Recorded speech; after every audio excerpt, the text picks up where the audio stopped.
What we do here is go back.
And hopefully we are live.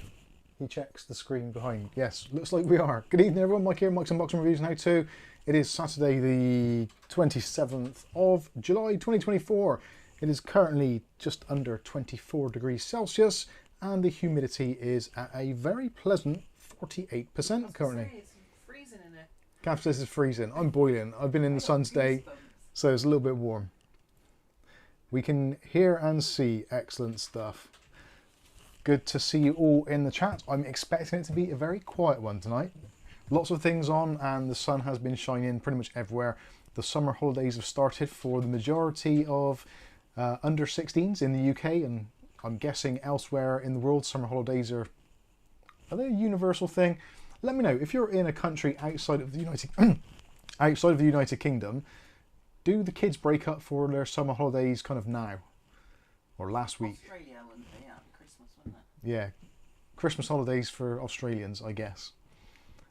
Anyway, hopefully everything's working. So let's check the overhead camera. Is that working? Yep, that appears to be absolutely fine. And the streaming desktop, yep, that appears to be working as well. Excellent stuff. So tonight's stream, we'll be taking a look at the new Sunny Side Up designs. I always get that wrong. I've really struggled in the review. I've already done the unboxing. SSUPD, Sunny Side Up Designs, is what it stands for. So if you've not heard of them before, Sunny Side Up Designs is a kind of like a sister company to Lian Li. It's like an offshoot of their main branch. So yeah, you can expect to see some very similar things that you'd see with Lian Li cases, quality, build, all that kind of usual stuff, and with somewhat of a optimization towards airflow, as is often the case with Lian Li cases, unless you get a glass one, but this isn't glass. Anyway, I digress. So this was sent to us for review by Sunny Side Up Designs, and we are looking at the Meshroom D. So if you've seen the Meshalicious, I can't say that word, Meshalicious, the one with all the holes in it. If you've seen that case before, they've now renamed it, so now it is the Meshroom S, and you've got the Meshroom D. So the S is still the tower one, like the original Mesha, whatever it is, I can't say. Whereas the D is the kind of more traditional kind of tower or mid-tower for ITX, or potentially for micro ATX systems. So they've done actually something quite clever with this. Rather than just relegating it to solely ITX only, and therefore users having to kind of stump up the ITX tax for ITX motherboards, GPUs, etc, etc, there is actually an add-on bracket which you can purchase. I haven't got it currently, but potentially I might get it as a follow-up video. It's about £30 and it's basically a different bottom section. And it adds in other things such as some height, also allows you to put larger fans, and also comes with a reset button, power button, extra USBs and all that kind of extra stuff. So yeah, it's a pretty decent £30 upgrade if you want to go micro ATX. Although I think the benefit of a lot of these types of systems is the fact that they're so, well, compact. And the whole point of that is you want to keep it that way. So yeah, we'll be taking a look at that in tonight's stream. We'll also be taking a look at some other things which have arrived this week, discussing technology and all that kind of stuff. So if you've got any questions, put them in the comment section, put a Q in front of it so it's a bit easier for me to find or follow. And if you put a question in and I don't acknowledge it, or Kath doesn't see it and doesn't get highlighted, just ask again a little bit later on and I'll try and get around to it. Ideally, if you can, try and keep the questions somewhat on topic, if at all possible.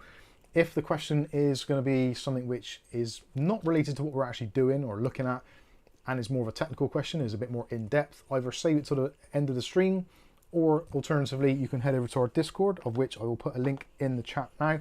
So there's a link for the chat, so an invite if you're not a member already. And yeah, you can ask your questions in there also. So I think that is pretty much everything done. I can feel myself glowing now after being in the sun. I've been out doing some gardening, getting rid of some weeds and this creeping or climbing ivy, which has been all over all of the wood we've got to chop up for the winter out back. So yeah, it's been good fun. Mick Wood says, got the beer chilled? Here we go. And with a £10 super chat donation. Thank you very much, Mick Woods. Much appreciated. Let's give you a thumbs up there and heart that one. Excellent stuff. And I'm actually surprised to see so many of you actually in the chat tonight. I didn't think there'd be anybody at all, to be honest with you. I thought I'd be pretty much here chatting to myself. So nice to see you all here. And O'Reilly says, you are glowing, Mike. I am. I can feel the tan deepening as we speak. Getting a little bit hot. In fact, it's 23 degrees in the room. I think my head I told you it was getting cold in there. is definitely warmer. If Kath gets colder later, she'll have to just like lean over my head. There's some heat coming off it. Adam Williams says, FYI, I am at full volume to hear. Is anyone else having issues with sound? Is it too quiet? I have upped it very slightly already, so shouldn't need to be. But that is really annoying. I hate it when streams are really quiet. And I do try to equalise the volume, so the volume in the stream should be the same as the videos, if not. Rick says audio is fine. Glenn says 50% volume here, all good. Nope, sounds good here, sounds good. No sound issues. A bit quiet, says Rasher. Nick Barnes says perfect here, turn up the TV. Jay Gordon says had to turn up, sounds good to me. Volume is fine for me, and I've got it lower than usual. What a mixed bag. I'm not sure whether it is down to YouTube or whether it's some other external factor. Who knows? It's very strange. O'Reilly says YouTube is on 100%, my PC is at 40% volume. I've been finding recently, actually, there's a... Actually, if you're someone who's watching the stream and it seems a little bit quieter than usual, I've been finding it recently with my ASUS system. For some reason, the volume seems to be a lot louder. I've installed some drivers and it seems now that the sound is louder than it was. Normally I've got a really, like, not unique setup, but I've got a specific setup. So I have my volume dial on my speakers set to halfway, and then I set Windows volume to 20%. And I keep it at that all the time so I can keep the volume the same all the way through. And yeah, for some reason now, I've got to have it on kind of 12% because it's so much louder for some reason. I don't know what it is. I'm guessing it's one of those ASUS AI things in their driver, which is overinflating the sound. But yeah, I can't seem to undo it. It's actually quite frustrating. Anyway, there we go.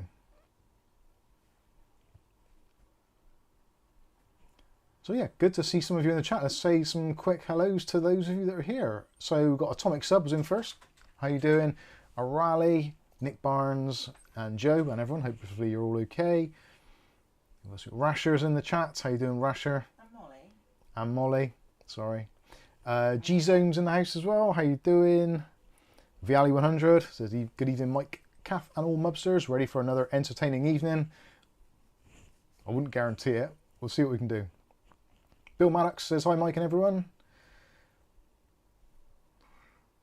Glenn's with us as well. Rick Welly Bob.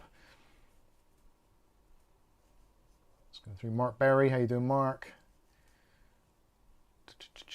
Rick H. How you doing, Rick H? Matthew Day says his dinner's going to be late. Now it's going to be early. Good stuff. No, dinner's going to be late because the stream started earlier. Oh yeah, that's right. Translation. John David Sullivan. Who else we got? Tough Enough. How you doing? Toad says I'll join when I can later on. No worries. Tog, Toad, I don't know, whatever it is. Toad. Toad. William Bodie says moan to all mubsters out there. How you doing? Charles Ballard says I've arrived. Let the pigeons loose. Let the children sing. It's in the Olympics. Oh, that's the other thing. Obviously, yeah, people will be watching things on the Olympics, I guess. Is the Olympics still on? I guess it goes on for ages, does it? Through the night? I don't know. No idea. Sky Stalker is with us. How you doing, Sky? Rasher, William Barnes, Kenny D, Mark Gaines. Charles says, in the US, the youth are halfway through their summer break. Many of them go back to school mid-early August. When I was a kid, it wasn't until the first week of September. Yeah, that's what it is here in the UK. Normally it's like the last week of August. July. No, they're going back. Oh, going back. Yeah, they break up normally kind of mid-July, late July, then go back either the very last day of August or kind of very early in the first couple of days of September. But it used to be sort of... I'm sure it's changed, it's shift. It was definitely like... It used to be 6 weeks. Into September Sometimes it's 5 weeks. When we were kids. Yeah, when we were kids back in the day. I'd break up long time ago. July. We'd go on holiday the first 2 weeks. To be fair, I missed the last 2 weeks. I was actually a very naughty boy when I was at school, and At school, not in school. my holidays normally started kind of Monday morning about 9 AM when I didn't go in, bunked off school, and just sat home watching daytime TV and eating pot noodles. Got a lot to answer for. Thank you for the super chat. Who's that from? John David Sullivan, thank you for the £5 there. Says, hey Mike, I sent the B550 Tomahawk back for a refund. Thanks for your help. Had bad luck with boards. Hope my new 13600KF is free from the Intel plague.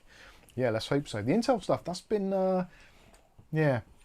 I'm not too sure how I feel about this whole Intel stuff that's been going on. It's a real shame that one of the kind of the biggest companies on the planet, really, has messed up so bad. It really is a shame.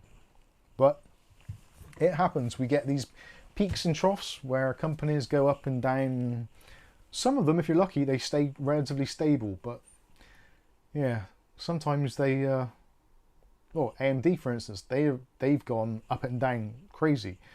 They were at the point of bankruptcy numerous times.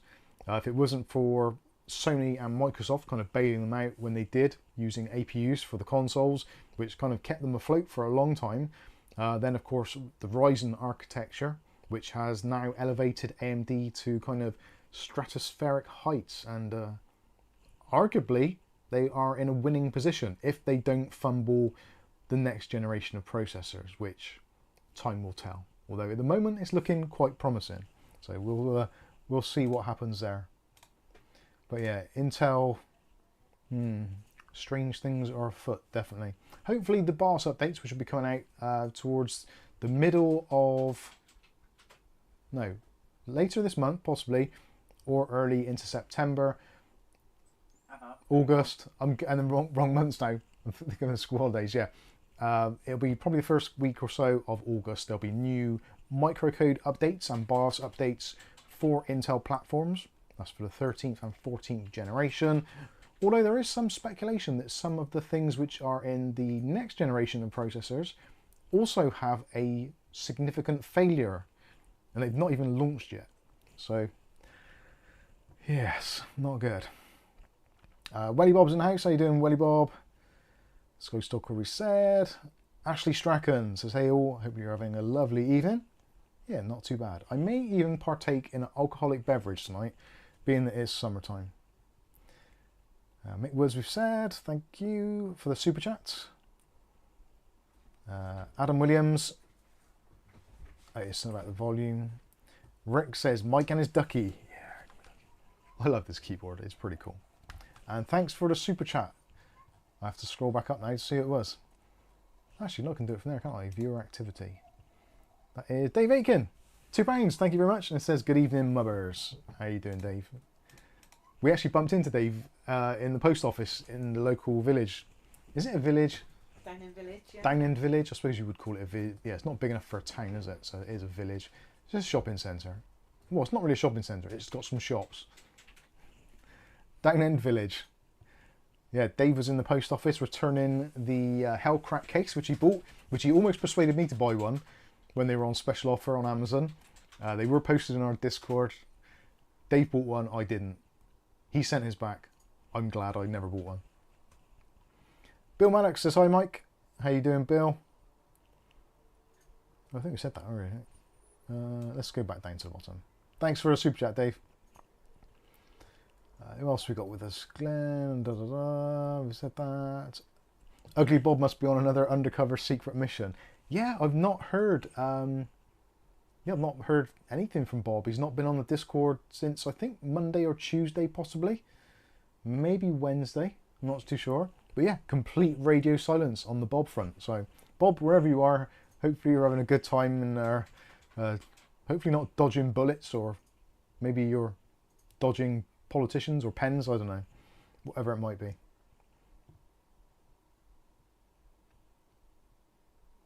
Ryan's in the chat. How you doing, Ryan? Rick H, I just picked up a 12th gen i3 12100F for 85 USD off Amazon US. Much faster than my G6900 Celeron.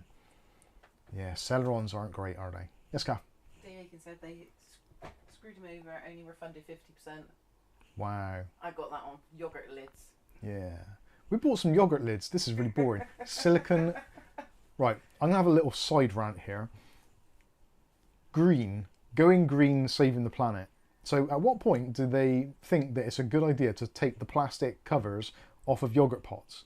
Now, unless you're a fatso and you do the whole pot in one go, which you probably won't. Most people won't. And if you're buying a pot of cream, you're not going to be doing the whole thing. So having a resealable plastic cap on the top makes sense. So they've stopped doing that here in the UK, probably elsewhere. So you've just got this foil lid. Still serve it in a plastic tub. Comes in a plastic tub. It's got a foil lid.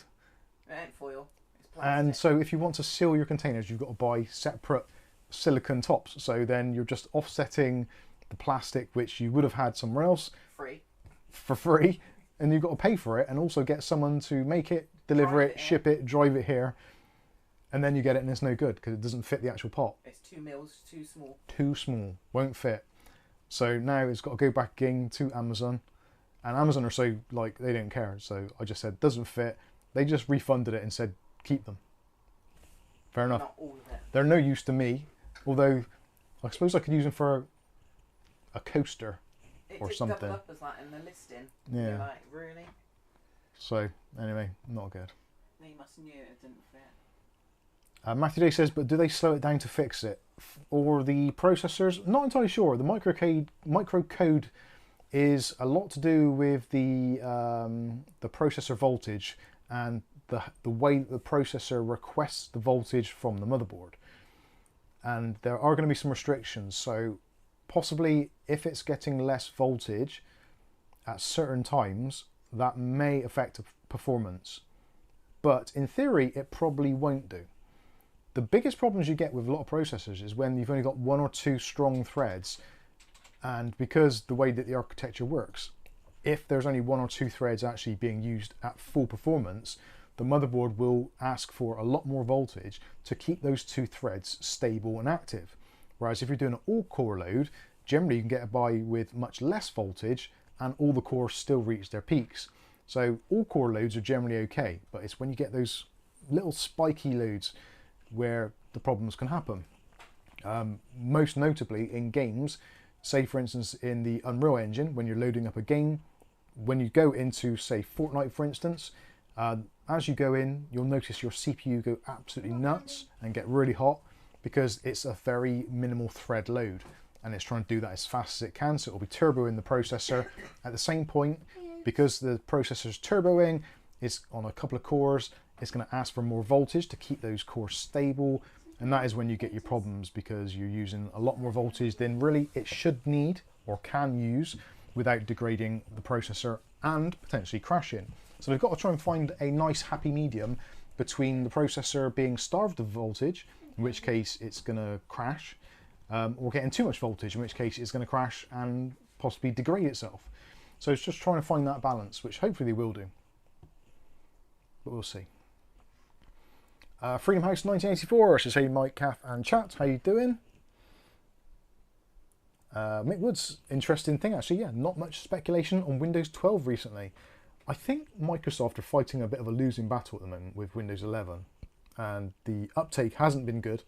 Windows 10 is still by far the more prevalent operating system in the market, and it's basically coming to an end very, very shortly in terms of updates and things like that. So yeah, I'm not too sure how this is going to pan out, whether or not they will do another Windows 12 and try to make Windows 11 more like 10.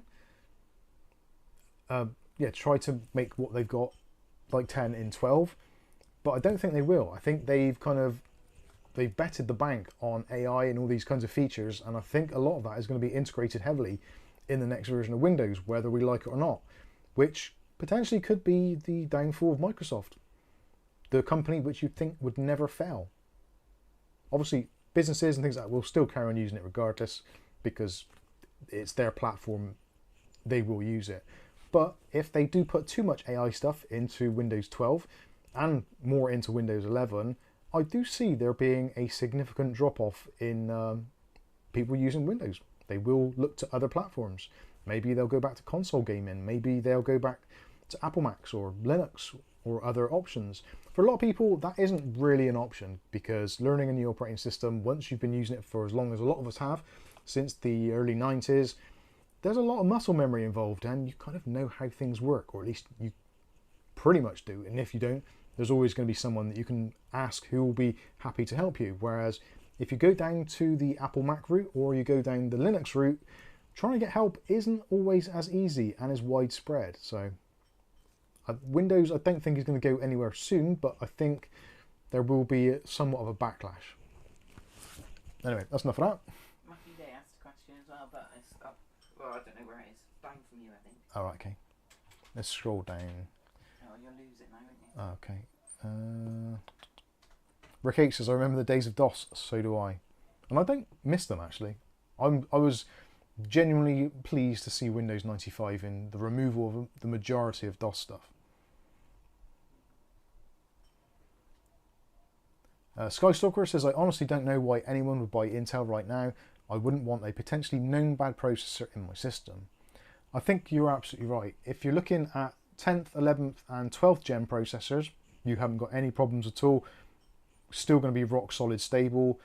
13th and 14th gen are problematic, and it does seem to be anything over the 13500 and you are potentially into that risk area. I'm pretty sure the 13100, the 13400 and the 13500 are all immune because they're a different stepping version.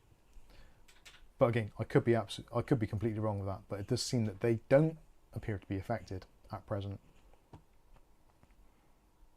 Raleigh copied Matthew Day's question into it. Any news on your breaking fans? Says Matthew Day. About the... No, I've actually still got them. They are literally here next to me. That's the ones I haven't opened yet. And that is the ones that have been opened, which, yeah, weirdly broke whilst I was trying to do the swap fan, the SWA fan thing. We have got to see Adam soon, haven't we? We will be meeting up with Adam shortly, so if he hasn't answered the question by then or worked out what's going on, we will try and get an answer for that, and yeah, see what is going on. Strange things afoot. So, other things to note at the moment. I'm trying to think. There are so many things I had to say, and it's all gone from my head. Right. Thanks to Andy Archer. I had to think then. Sent these in. This is the Chooser cable mod extensions. We'll take a quick look at these. Might need to put the lights on actually, it's getting a bit dark. Huh? So these are cable extensions. I'll just put the overhead on actually. Hopefully you can see those okay. Yeah, you can do. Let's get rid of that chat there. I forgot I had that on there. So you get a 24-pin power cable. These are all extensions, so you plug them into your existing cables, and it comes with a main 24-pin. You've got a CPU 8-pin, which splits. There's also another CPU. There we go. And then you've got 2 PCIe cables as well. So that's very nice. And it comes with a set of cable combs as well for cable managing and for training the cables. They're pretty nice actually. Whether or not the braiding on these is a little bit too material, like I like them to be shiny so they're a bit easier to clean, whereas these have got a little bit of a texture to them. I'm not sure if this is coming out on camera, but there is a bit of a texture to them. I find that those do, especially if you get white cables, they do pick up the marks. Well, they do seem to have some sort of extra plastic coating on the outside. But yeah, very nice. We like those a lot. And actually, very useful because this week, one of the Amazon purchases have actually come back in. And this was from Amazon Prime. So, another power supply of the budget nature. CUDA MWE Bronze V2 650. DC to DC conversion inside, 5-year warranty, 80 plus bronze. This is a non-modular power supply, but we picked this up, I think it was about 30 to 33 pounds, which if any of you know or are looking at buying power supplies at the moment, you'll know that power supplies are extremely expensive at the moment and not getting any cheaper. So we get a UK power plug, always nice to see that. And you get the flat blacked out cabling. Although, if you don't want to have the black cabling on show in a nice white shiny build, then of course you can use your white cable extensions to make everything look very cool and sexy. So yeah, very good. The Tucer ones, I'm not too sure where they came from. I've got a sneaking suspicion they might have been on AliExpress, but I'm not 100% sure on that. So I'll have to ask Andy Archer when he's in the chat next, if he's not already. I don't think he is this evening.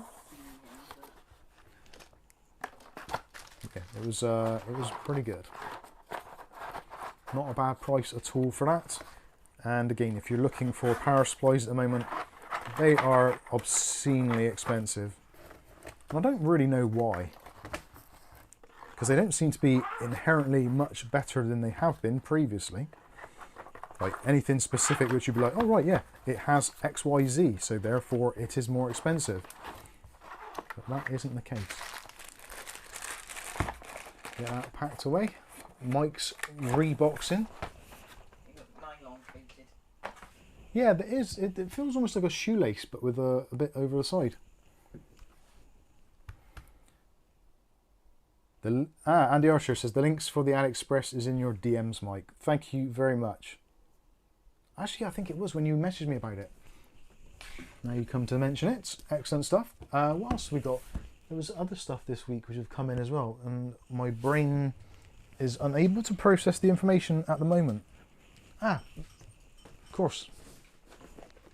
So something else which a lot of people have been asking me about, and due to Andy's previous offering, which was the Frozen Warframe from Thermalright. I'm pretty sure that was Andy Archer that sent that one as well.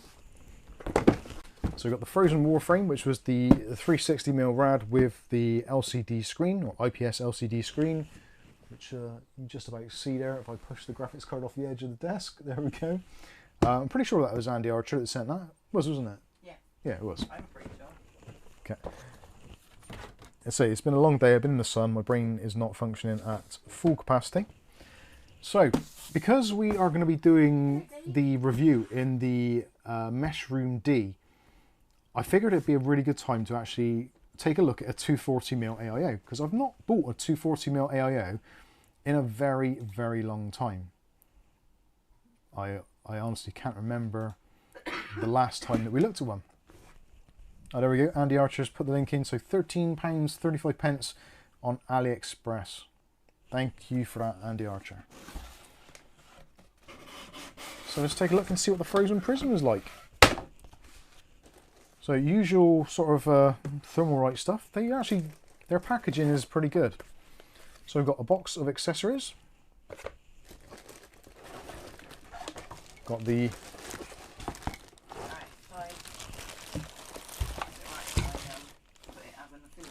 yeah.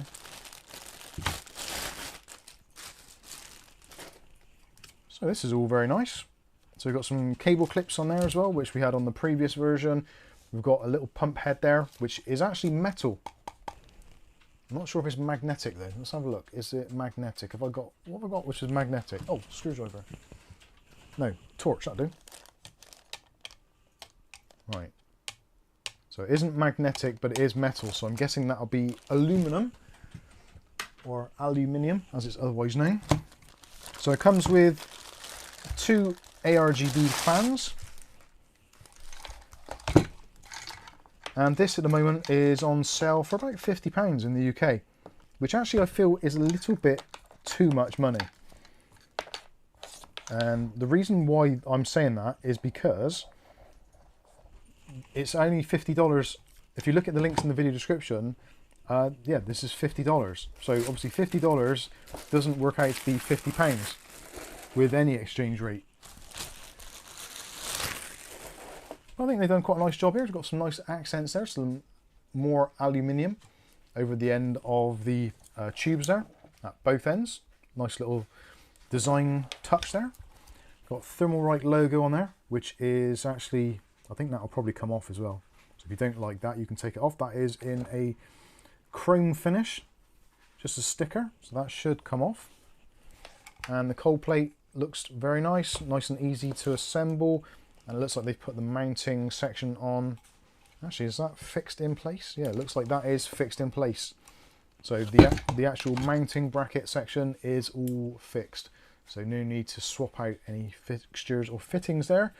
And the fans are addressable RGB, and also the pump head as well, which you probably can't see very well from there, but it is addressable RGB. So pretty cool. And those fans actually look pretty decent. Look, they've got nice hubs in them. Not too sure what the fans actually are, but we'll no doubt take a look very shortly. Shady says I always get mixed up between Thermalright and Thermaltake.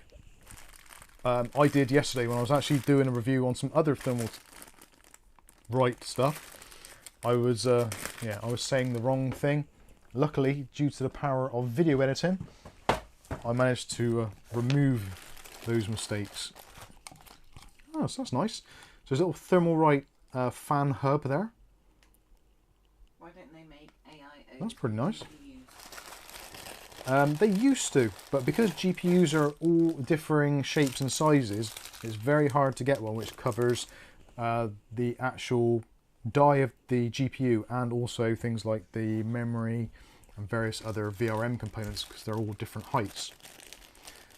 Nice. I like this. So they've got the bags. So you've got an Intel bag and you've got an AMD bag, and also inside of there you've got the individual components, but you have got a resealable bag. I like that, because if you're keeping it for the foreseeable future, it's nice to have a bag so you can put all your components back in and you know exactly what is what. And we've got some TF7 thermal compound included. Not a lot, probably about 1 gram if you're lucky. Intel wise, we've got support here for LGA 1700, 1200, 115X, etc, etc. So nice that they've got all that together. Very good. Thermalright are one of those companies where they are doing very, very good things at the moment. Except there are a set of fans which they've just released, which I've just reviewed, and they are absolutely pitiful. They are possibly the worst fans I've seen in a very long time. So yeah, there will be a very interesting review coming out on that. Mick Wood says the US prices don't usually include tax though, so probably more than $50 depending on which state. Yeah, I know what you mean there actually. Normally though, if you're looking at, well, because we do it quite often, we're looking at UK prices and then we're looking at US prices for posting links. Normally there is a significant difference between the two, because even though we have VAT added on anyway, yeah, there normally is a little bit of a difference between the two. But anyway, this looks kind of nice. I'm not too sure if these cables are going to be a bit too long and a bit too stiff for what we need to do.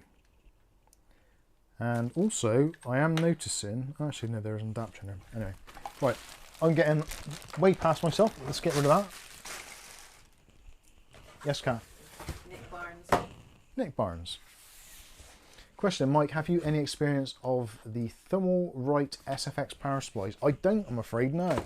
I have never used one. I have Thermaltake SFX power supplies, but no Thermalright ones.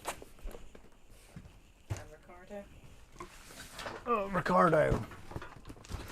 What happened to with Deepcool? I had a CPU fan from them in Amazon wishlist and suddenly disappeared. Yeah, Deepcool, there's been some controversy with Deepcool. Let's go back to the main camera a minute.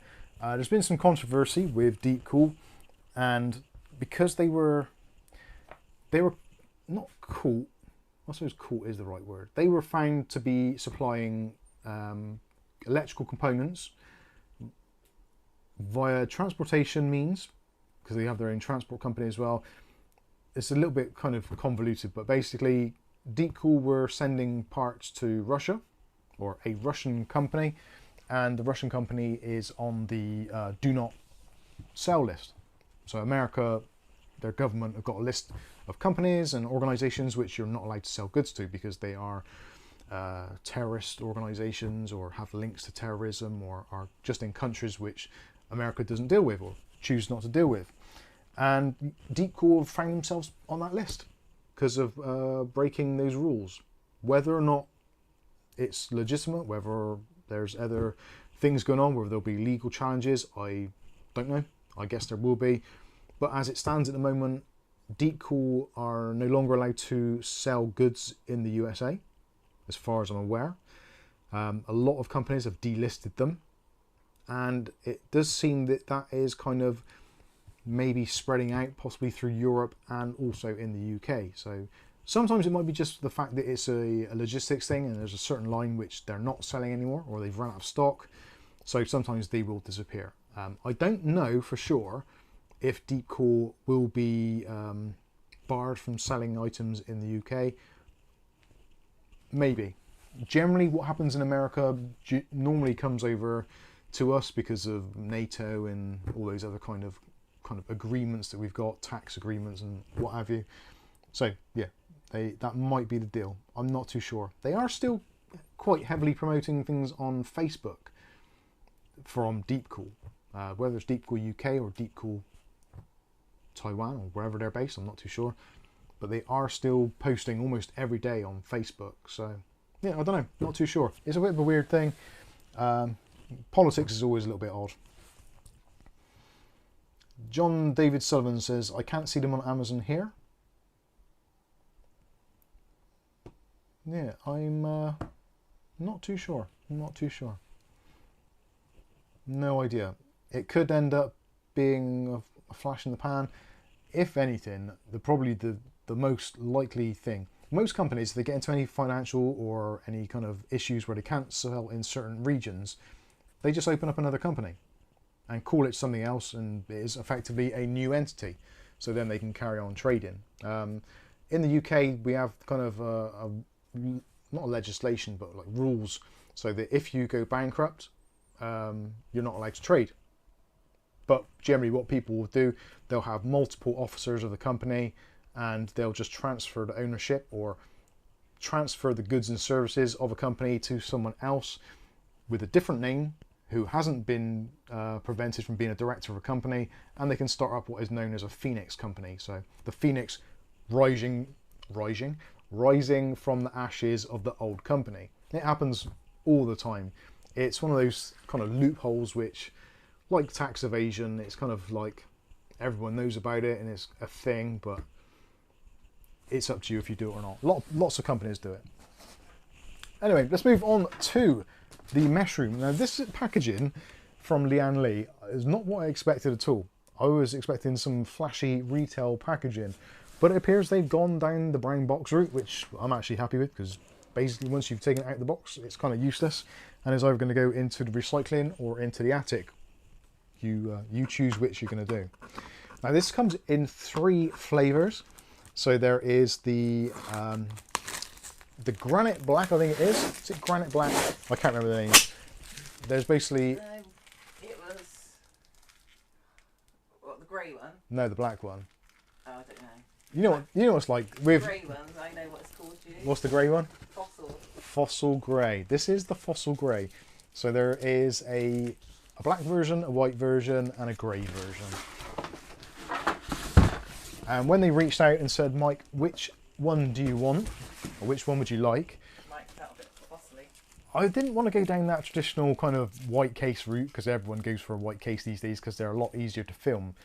And black cases, I don't know, just they're a bit boring, aren't they, black cases sometimes. So I said, I'll go with the fossil grey and be a little bit different.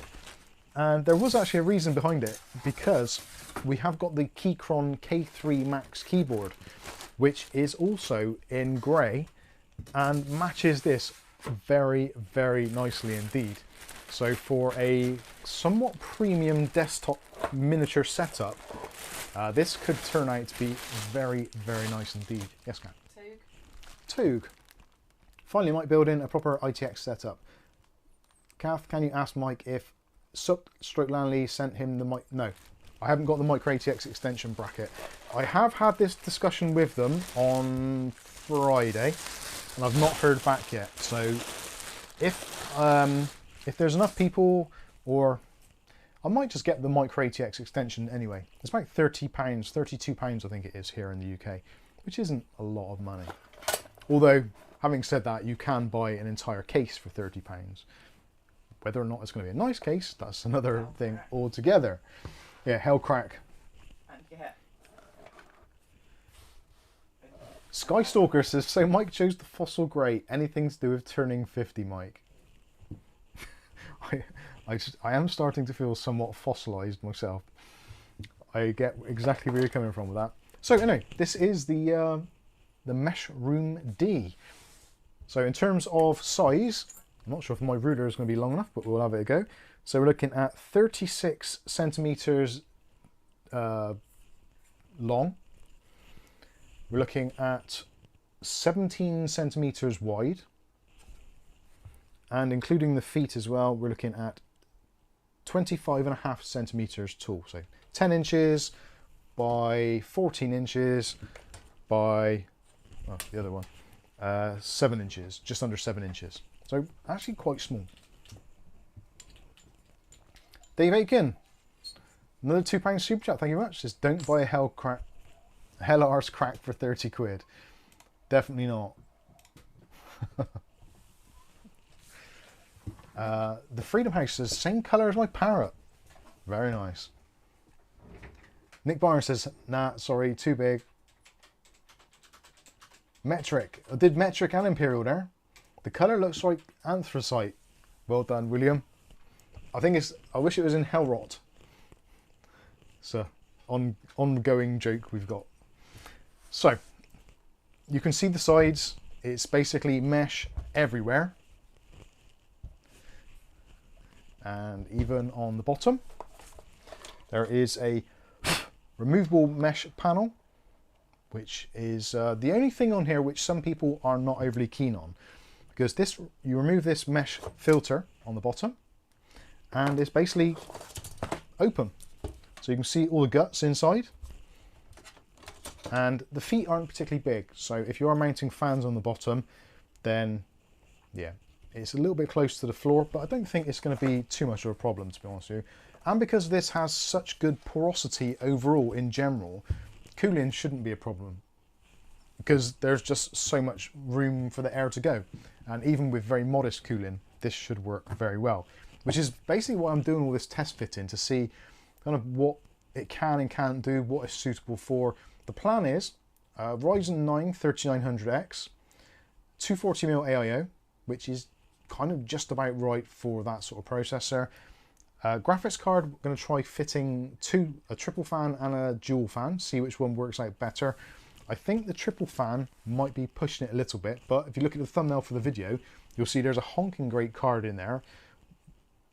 Whether or not it's going to be possible, I don't know. And also I want to try and test fit ATX power supplies and SFX power supplies, because that is another thing about this. You can use either SFX or ATX power supplies, which is kind of cool. So let's start breaking it down. So we'll take off the side panel first of all, and there is a little bit of indentation on the side, so you can get your finger in there, and you can just pull that off, and got a reasonably nice panel on the side. It's got a little bit of flex to it, but not a great deal. It's very nicely made. Got those little kind of pogo pin or toggles or whatever you want to call them on the sides there, which go into the receivers, of which there are, I think there's 4 plus a stabilizing one in the middle as well. So you can get basically a really good idea of what it's all about from the side here. So you've got this bracket on the side. So if you're using this for air cooling, you can stick on some case fans on the side. If you're using water cooling, you can put a 240 or a 280mm AIO in the side. I've gone for a 240 because I think 280s are quite large, and also there is a little bit of a price premium on them, so I went for a 240 just to see if it can still cope with that kind of level of CPU punishment in a small frame like this. Yes, Gav? Nick Barnes. Nick Barnes. Doesn't the GPU size determine SSDs and extra fans that you can fit, from what I read? Yes, to some extent it will do. Because the placement for the hard drives and SSDs is from a bracket on the top here. So depending what drives you have, you can have them kind of hanging down, but you've got to then think about where your fans are. Essentially, it's one of those things where there's lots of screw holes and bolt holes, so you can kind of make it work really how you want to. Apparently, from what I've been reading, you can put in here, I think it's up to 6 2.5-inch drives, which I really don't know how that is even possible. But looking inside, it does look like there's enough screws to do it, but they'd all be sandwiched together in the top next to the power supply. So, anyway, very bizarre. So move around to the back side, and I can push that out from the inside now. There we go. So now you can see straight through. And obviously this is your ATX motherboard mounting area. There's a little bit of pass through underneath, or for micro ATX boards, when they go in there, you put the foot extension on the bottom, and it adds about that much onto the bottom, just to give you enough room for micro ATX boards. But yeah, there's no, there's nothing kind of hidden or out of sight here. It all is kind of as it is. And they've used some nice steel on here, powder coated steel, to keep it all nice and rigid. So even as you're taking panels off, it still maintains that rigidity. Top panel, all the same. So this is all toolless as well. Don't need any tools at all to take the top sides off, and all of them are using the same kind of porosity. So that's pretty useful. And the front panel. So on the front, in terms of I/O, there's not a great deal. So you've got 2 USB 3.2 ports and a USB Type-C. Now, the USB Type-C for a lot of modern motherboards probably won't get used, especially on ITX, because a lot of them tend to leave it out, especially some of the AM4 boards. On AM5 more so, you're seeing it now. But yeah, you're not always guaranteed to have it. But I guess it's nice to have as a possible thing. And again, the same for this. This is all toolless. So with that removed, that is essentially the open frame of it. So you can see kind of everything now from all the angles. So graphics card wise, this will fit up to 3.4 slots. So kind of 3.5. I would probably suggest a 2-slot card would be probably easier to manage with this, depending on how you want to kind of go about your build. The slight weird thing about this, if you don't use the micro ATX expansion bottom plate, the power button to turn on the PC is actually here. So there's a little clicky power button at the top at the back. So if you've got it on your desk, you kind of have to do the Apple Mac thing where you just reach around to the back and press the button. I don't mind that. Some people might do. If you do mind that and you don't like it, you can add the micro ATX add-on to the bottom, which then reroutes the power button. It also gives you a reset switch and also another 2 USBs and also a hard drive activity or power activity LED all into a front section here. So if you do want that, you can do. And you can still use ITX. If you put the micro ATX add-on, you can still use an ITX motherboard if you want to. But if you want the extra ports, you want the front mounted power buttons and more I/O, then you can add that on for about £30. It's pretty easy to do. There's 2 screws on each side and each corner. So taking out, what, 16 screws. You pull off the bottom section, this frame, replace it with the one from the other, you're done. That's pretty much it. So that is, yeah, like a brief overview of what it's all about. If you look at this top section, so this is where you mount your power supply. So as standard, it's got an ATX opening, but it's got all the holes in there pre-made. So if you want to put in a SFX power supply, you can do. Also, you can mount a 2.5-inch drive on this top section. And actually, let me grab a drive a second, and I will demonstrate. So if you want just a single 2.5-inch drive, SSD or something, you can put it into there, and that attaches. And of course, then you've got these rectangular holes either way, so you can run your SATA and your SATA power and your data cables through those holes there. Or alternatively, you can put the drive in like this, in a vertical position, and you've got all kinds of screw holes there. So you can put like 1, 2, 3, 4, 5, 6. You could probably get 7 in there if you wanted to, but you might struggle then with power connectors and things. But if you want to mount a couple of 2.5-inch drives in there, or you can as well, 3.5-inch drives. Let me grab one of those and I will demonstrate that also. So I think I've got one here to hand. Don't tend to use these very much these days. Although saying that, I've got about 3 or 4 3.5-inch drives for my NAS, which are just ready. So if one of my drives fails, I can quickly swap one out. So 3.5-inch drives, you can put 2 of these in. So they will go into the top section, like so. So you can fit 2 of those in next to each other. Whether or not they're going to be a bit noisy rattling around in there, I don't know. But if you need to have a mechanical drive, I guess there's not really much else you can do. You could put some rubberized grommets in there if you wanted to. And like I said, potentially there's other ways of mounting stuff. So you've got these you've got these fan brackets on the front there. Those can be unscrewed. So there's 2 screws each side. This multi-purpose bracket can come off, and you can attach it kind of pretty much wherever you want to, because there are screw holes basically all around. So you've got a couple of holes there. You could also turn that bracket and put it this way round, so you can have an exhaust fan underneath your power supply. It's actually really flexible. But if you don't want it to be overly complicated, you can just use the bracket on the side, which is probably what we're going to end up doing. And in fact, I'm going to go ahead and take these brackets out, and then we can put a motherboard in and see what it kind of looks like. And I'll quickly look at the chat.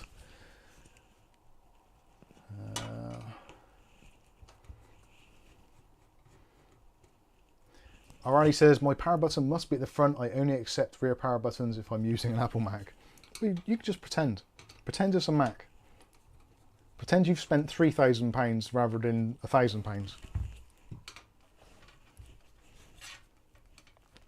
Kenny D says, if it wasn't for ITX tax, I would love a ITX case. They are very cool. They're not overly practical. If you're someone who likes to mess around with your PC a lot, or you want some very weird or exotic cooling, then maybe ITX isn't necessarily the way forward for you. Because with ITX, there is always going to be some compromise somewhere. It's just the nature of the beast, unfortunately, when it comes to ITX. So that's with the brackets out of the way. So now we've got full access inside. The power actually routes from the back as well. So you've got a pass-through cable there, which you then route the cable kind of up through, and however you want to, up to this top section.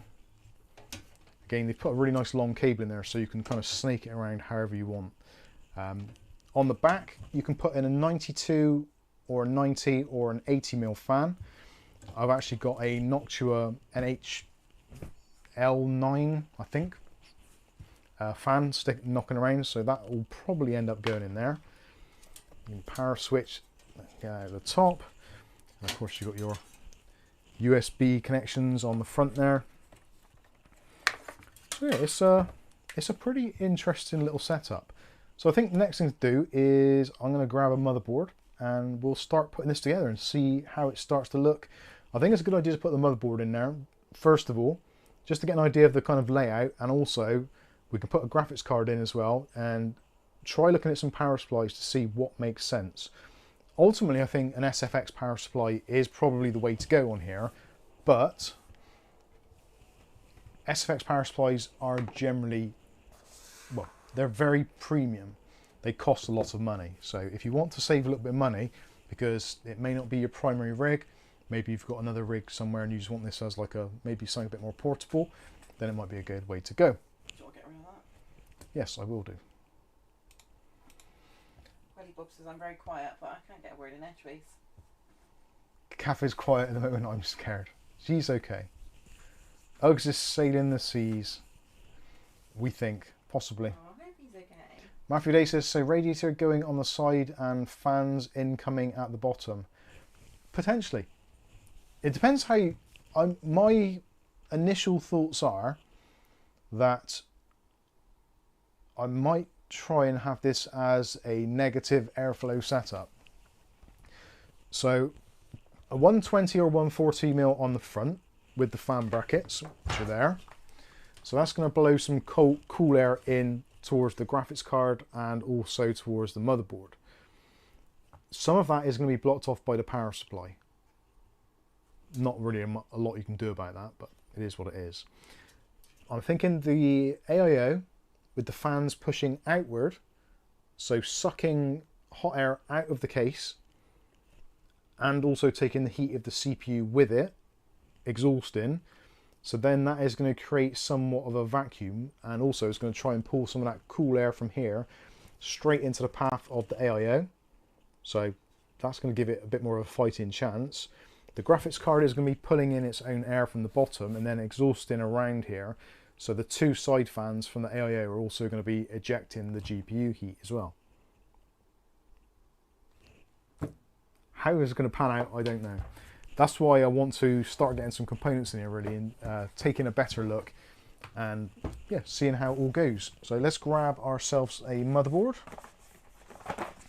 So for this we're going to be using the Gigabyte Aorus X570i Aorus Pro Wi-Fi.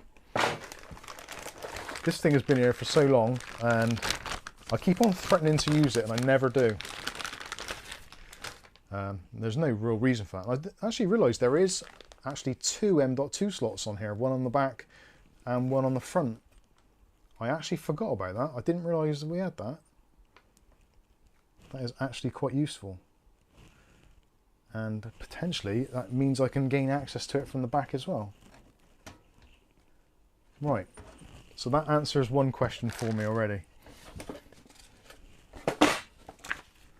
So yes, we will be using that. Won't be needing anything else in that box, I don't think. Good stuff. Toad says, F me Mike, that's a total ITX Mobo. Top of the line for AM4. This was actually one of those very good deals where it was basically supposed to be broken. And somebody reached out, they were selling it on Facebook Marketplace. I think they wanted 60 quid for it. And they said it was broken, but they weren't sure what was wrong with it. So I said, look, if it's broken, I don't mind having a go with it, but I'll give you 30 quid for it. And then if I can get it to work, I'll give you the extra 30. Which I thought was a reasonable thing to do.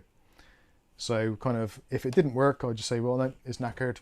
30 quid down the drain, whatever. Excuse me. Yeah, so the guy was happy with that. And because I did it all in a live stream, I think I did it in a live stream anyway. I'm pretty sure I did. So yeah, I tested it all out in the video, got it working, flashed the BIOS, all that kind of stuff. And give him the extra 30 quid. I messaged him and said, oh, the board's fine, I'll send you the extra 30 quid. And he's like, oh, you don't have to. That's like really kind. It's like, well, you were good enough to let me Trust you. attempt it and all that. So yeah, we went with it. So it ended up costing me 60 quid. And to be honest with you, since that video, I don't think I've ever used it. That was the most I've used it for. So we've got a Ryzen 9 3900X. So that is 105 watt TDP, but will draw somewhere in the region of about 170 watts under a full load. So yeah, it's going to be interesting to see how this works out. We're going to stick some RAM on there. I'm not going to go too overboard on RAM, just 16 gigs of RAM I think is going to be absolutely fine. Matthew Day says, and they are both Gen 4 slots. I honestly, I didn't realise what this board was all about. I've been so tempted just to sell it and get something new. Because that is often the way that we have stuff here and it's like, it just hangs around and it doesn't get used and it just sits on the shelf wasting away. The only downside with this board is it didn't have a diagnostic LED, which I wasn't particularly keen on. I do prefer to have a board with diagnostic LED. Use your test bench. I didn't use my test bench, you're absolutely right. I'm not, it's Riley's right. It's literally there, but there's a lot of stuff for me to climb over to get to it. So Pass it over. my apologies. Well, it's a bit late now. But thank you, Dave. I should probably let's put on fan brackets next. Because we are going to be definitely using the fan brackets from the, what's it called? I'll give you the overhead so you can see what's going on. Rick says 16 gigs of RAM. I know. Well, it would have been nicer to have, I've got a 32 gig kit there, but this is fine. Sorry, Kat. Shady, Mike, what size do you think M.2 drives will get to? I play flight sims and have a 2 terabyte drive and 2 times 1 terabyte, but I'm running out of space already. I think 8 terabyte is going to be the new kind of the norm within probably a year. It's always hard to say what's going to happen with storage. Depends on what happens with pricing. Rick says I'm spoilt, that's all. There's nothing wrong with being spoilt. Right, let's remove this. This is actually a really nice little board. It's sad actually that I've not given it more... What have you got there? Cadbury's. Look at this, Kath, pass it over. Put it under the camera. Under? Yeah. Look, that's what Kath's just brought in. That's her midstream snack. You've already ate yours. Yeah, I ate mine already. I don't have time to. We've been a bit naughty this last couple of weeks because George has been off on holiday for 2 weeks. So we've kind of thinking along the lines of we're on holiday. So, have to go out once. so we've been naughty. We might as well stay naughty for a bit now, haven't we? Because we haven't had caffeine still, though. We're still not drinking caffeine. Oh no, sir. Right, what is this? We've got some long screws there. Don't know what they're for. They look interesting. Markovsky says, yeah, I'm a sucker for them. They are good, aren't they? So I'm pretty sure those are going to go that way round. Thermalright always tend to go bowing inward, from what I can recall. Oh, I knocked that off, didn't I? There we go.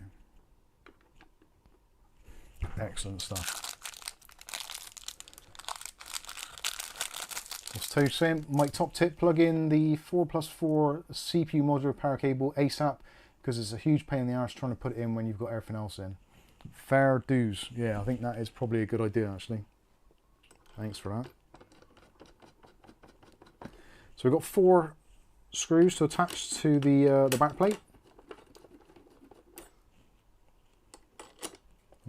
This moves around already.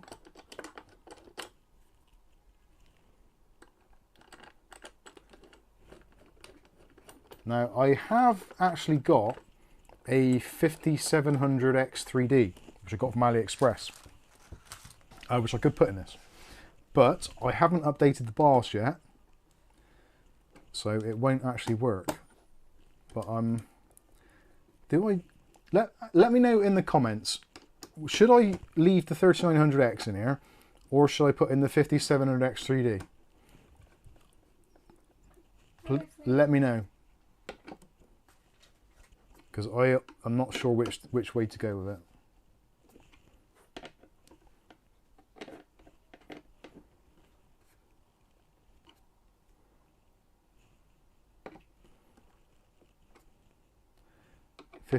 Everyone's saying 5700X 3D.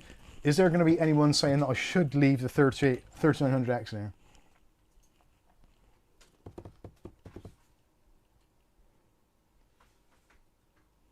Mick Barnes says the 3900.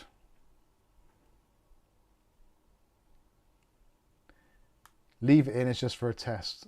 Yeah, that's true. Ricky says I'm Intel, so whatever, Mike.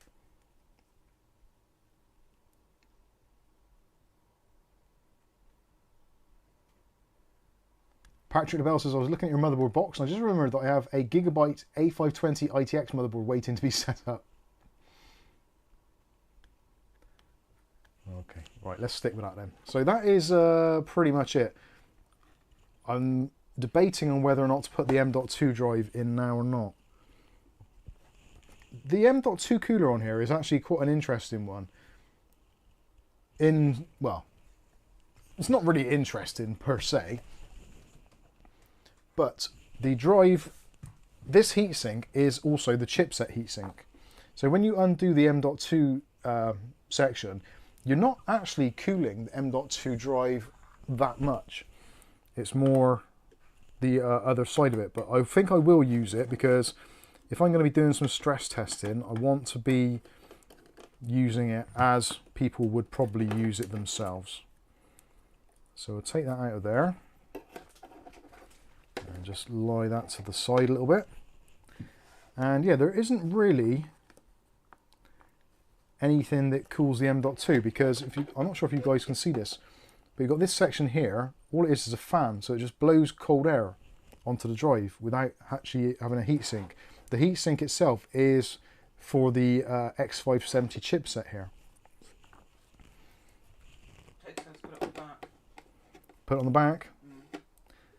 Thing is, I haven't got another cooler for it. Do I? I'll sod it. Go on, I'll put it on the back. Actually, I'll put it. I've got this open now, so I'm going to put it on here. And that means then I can actually attach my other games drive to the back one when it comes around to doing some testing.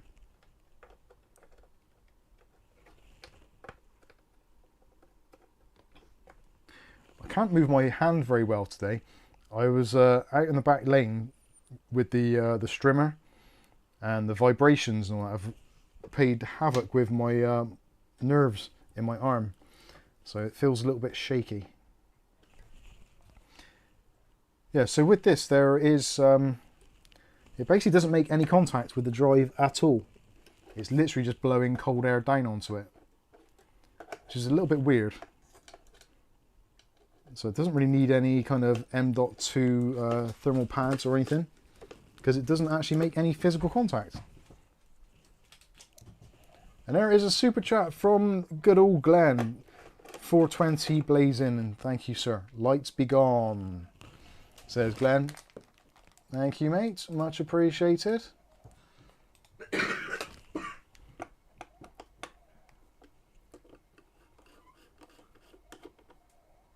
Go. So I don't know if we could actually get another cooler in there. It's very compact in there. But we'll see how that goes. That should blow enough cold air on it. Markovsky. I was waiting for you to get annoyed because it being in the dark when you're trying to fit all of it. Oh no, I'm past that now. Right then. I think that is pretty much it. So let's go back to the main camera and we'll try and get rid of some of this mess. Pack away some of this gubbins. Motherboard box. I was looking for the motherboard box then, and it's, of course, the motherboard box, yes, it's the one that I'm actually working on. So chuck that in there, because that is installed. I'll put that in there. Actually, no, wait, I'll put that in there. Stick that back on there. Why have I got that? No idea.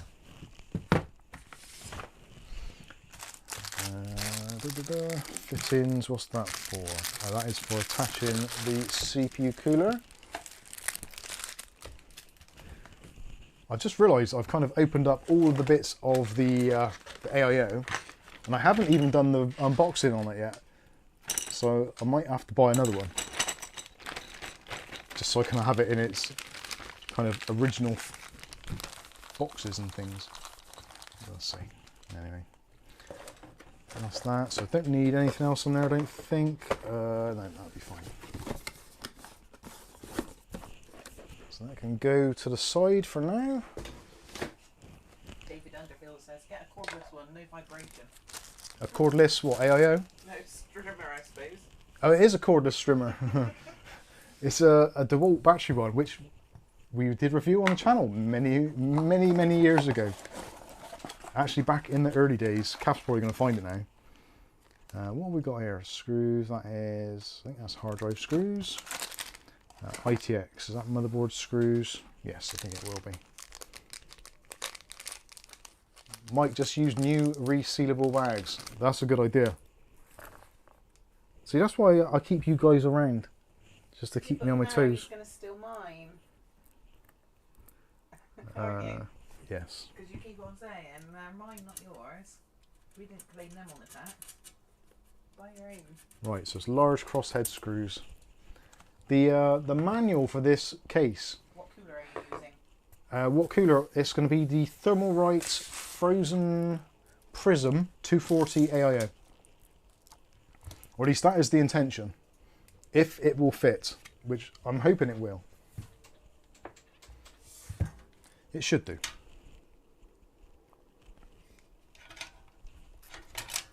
Considering this motherboard is ITX, it's very heavy.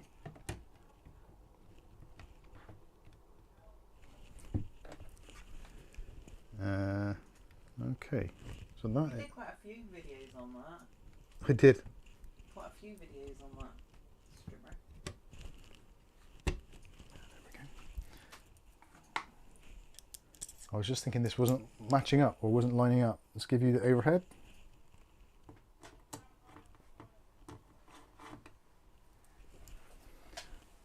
This is very cute.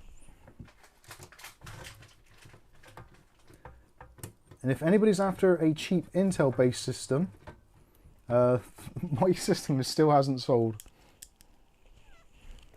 which is a little bit disappointing.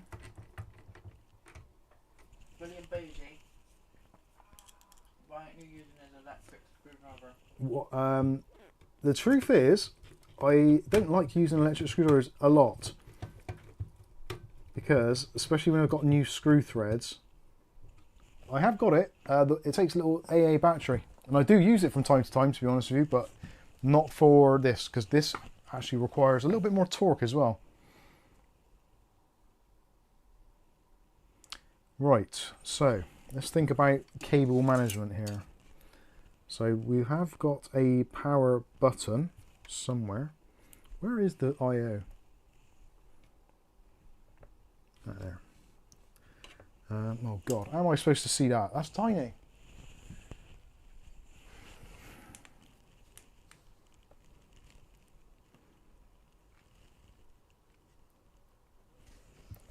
Nope, still can't see it. Want me to read it?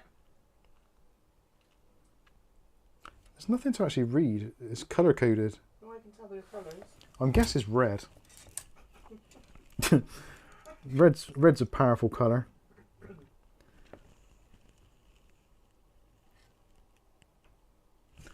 Actually, let me look at my other case. Yeah, that's right.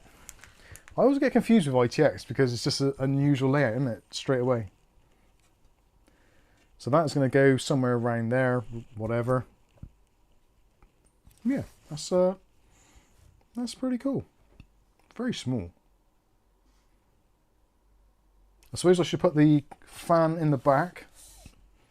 So let's grab the fan for that. Which, oh god, I left up on the shelf. Oh, someone's having a Barbie, aren't they?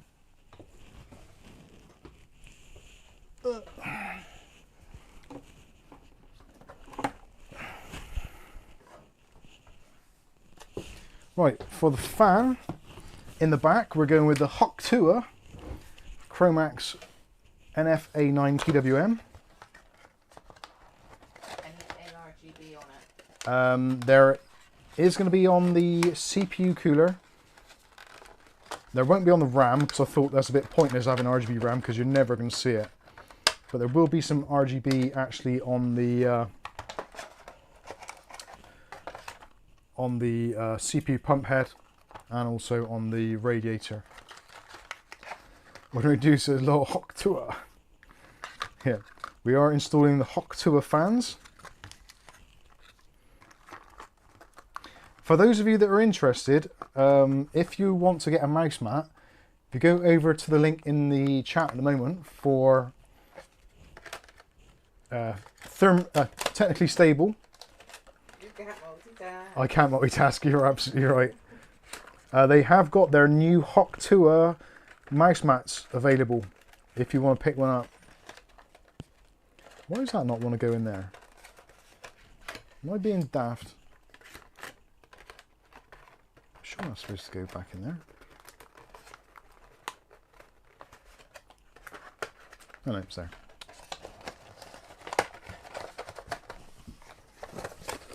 Right. Finally getting to use the Hochtua fan. How is it pronounced? Hochtua, what, Noctua? Or Hochtua? Hochtua. Hochtua. So this is going to go, I think, up here. And where is the fan header? Fan header is down here, so maybe I'll do that down there. That'll be better. I can plug that in down there. That's going to be a bit messy, but hey, whatever. It'll be fine. Shady says I have to use my phone and zoom in for small stuff like that. Viali says I can recommend technically stable mouse mats and mouse pads. I've got one and they are excellent quality. I agree, they are very good. And I think they are just about to be receiving the new sizes. So if you don't want the 900 by 400, you can have a smaller one now. Where is the fan thing?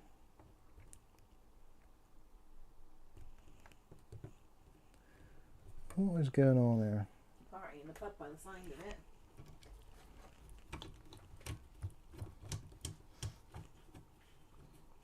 Why does that not want to go in there?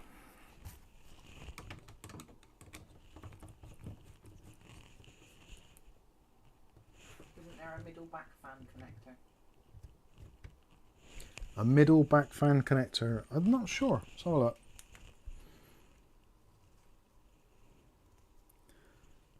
Doesn't appear to be. Is there or isn't there? Well, no, I'm saying. Actually, I'm thinking about this now. So where is that? What's that one there? Watch your review video, see. Is that the CPU one there? Yeah, using an AIO is probably a bad idea with this because we've got our CPU connector up there. We don't really have a fan. What's that? Sysfan 1 is down there, definitely. So yeah, we're going to have to use our AIO header is going to be a kind of all-in-one for the pump and the fan, so we'll have to have them all running at the same sort of speeds. I don't get why I can't install this fan. Doesn't seem to want to line up. No, I just dropped it. Why does that not fit? I've already tried this in here and I know it fits because I put it in there.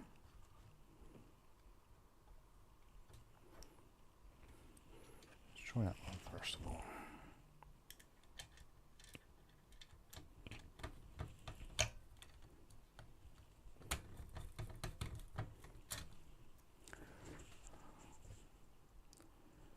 Oh, where's the rubber bit gone?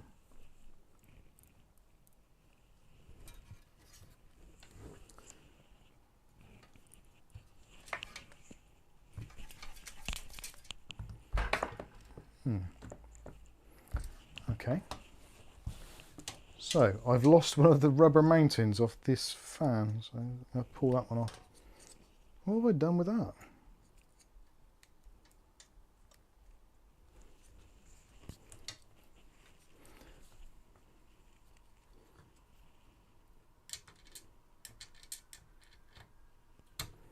Oh, the lighting in here is awful.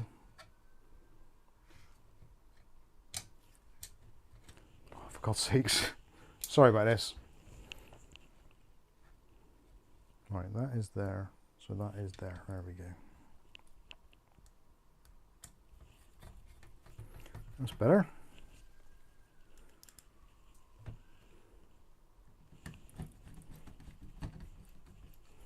Rubber bits are in the box. Where do you find them now? No, they should be attached to the fan. Unless one of them's fallen out in there. They do spares in the box because this the Chromax edition, so you can swap out the various bits and bobs. But there should be a separate little rubber for that. So I only installed it the other week. Well, this week, in fact. What if I put it in there? No. Yesterday, wasn't it? Yesterday. Or was it the day before? All my troubles seem so far away. Right, now we've got this fan in here. That is going to be good for holding this cable in place, which is going to run the power up to the top and out through there.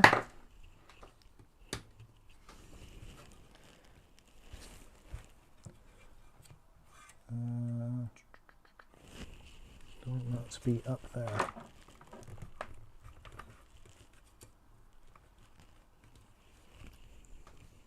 Not sure if you can see that from that angle, but so I've got the power cable running up through that side. Then it's going to run along under there. If I can get that to stay.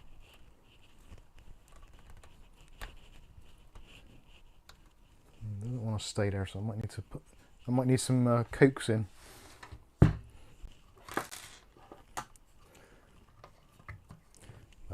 That's the kind of the general idea of the layout of the land. If you can all see that, hopefully you can. It's a shame that cable's as long as it is, really.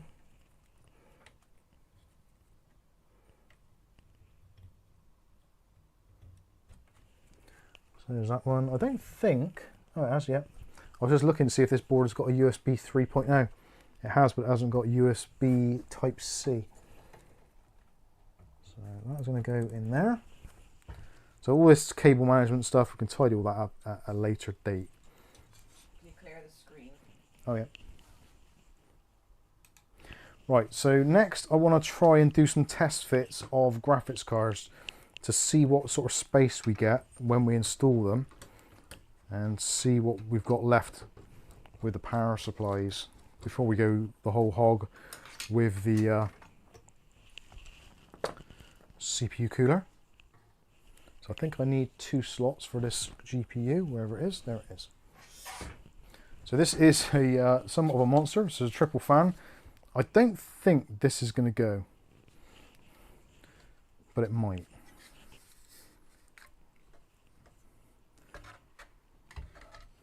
But it might need a little bit of a coaxing.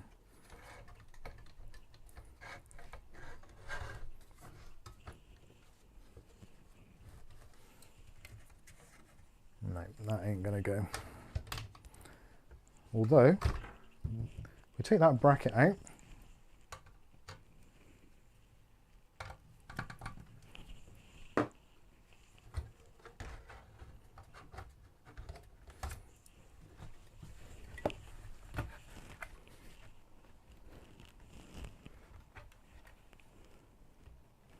I think that would go, but it's extremely tight.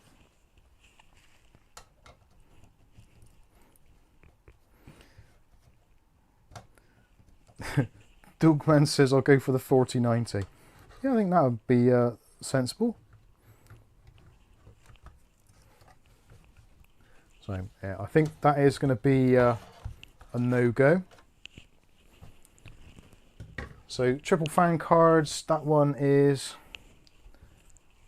what we're looking about 340 mil. So realistically you've got, well, yeah, 340 is kind of right up to the end, but then that's going to limit us for any fan on there. So I would say really kind of limited to about 12 inches. Anything up to about 12 inches should be okay, I think. So let's rethink quickly our strategy for the graphics card. Like there is a strategy. I'll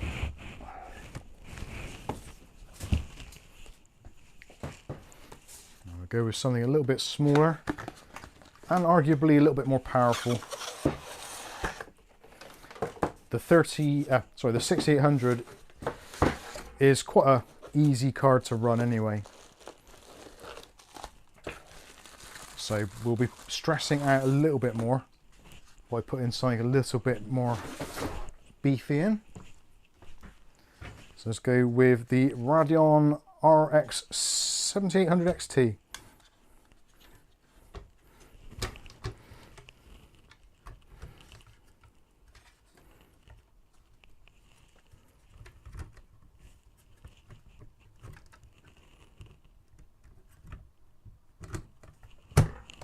There we go. I think that's probably a more sensible sized card, really.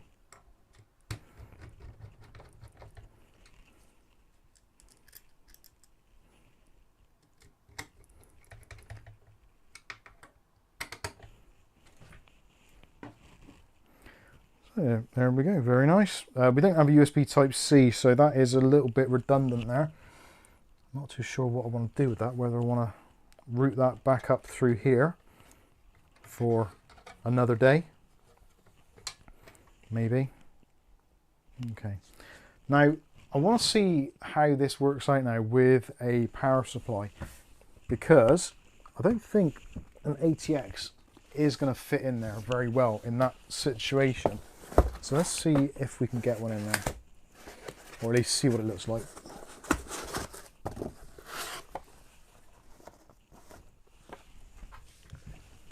So we've got a Thermaltake Tough Power GF A3 1050 watt, which is extremely overkill for what we're doing here, but just to get an idea if it will actually fit,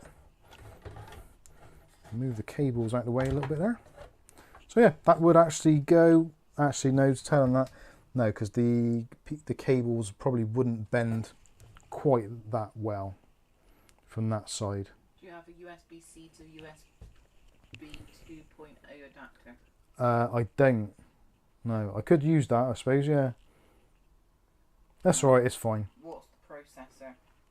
Processor at the moment is a Ryzen 9 3900X. So I think we've pretty much worked out that that power supply is not going to work in that situation. But we have got the option of mounting it towards the front. So we can mount it here, at which point the cables would possibly go. But I'd say it's probably not a great idea. If you want to use this as an APU based system, when the Strix Halo comes out reasonably shortly, that would make it much better, because then you could have a system which doesn't really need a graphics card, and then you'd have plenty of room for your ATX power supply. I think we'll have to go with SFX for this particular instance. Yeah, it makes more sense. And we'll stick in the ATX power connector at the top there, as per Toge's instruction. Toge, sorry. Markovsky, yes, the 3900X.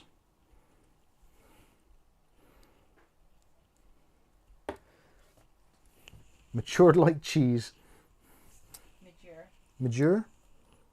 Actually, before I do that, I'm going to stick this in.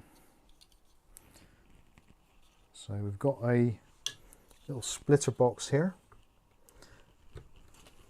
for our fans to connect to. that's actually quite useful because I can stick that to the side of something and gain access to it. That's good. This is very fiddly. And it doesn't help that the lighting is absolutely awful. There we go, there is that in place. So yeah, that should work out okay. So with the power supply, we've got options with this unit at the top. So if I undo the two screws on the side,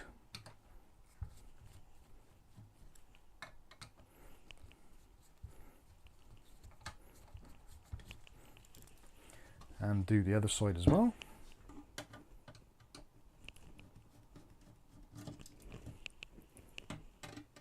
I just realised I put two different types of screws in here.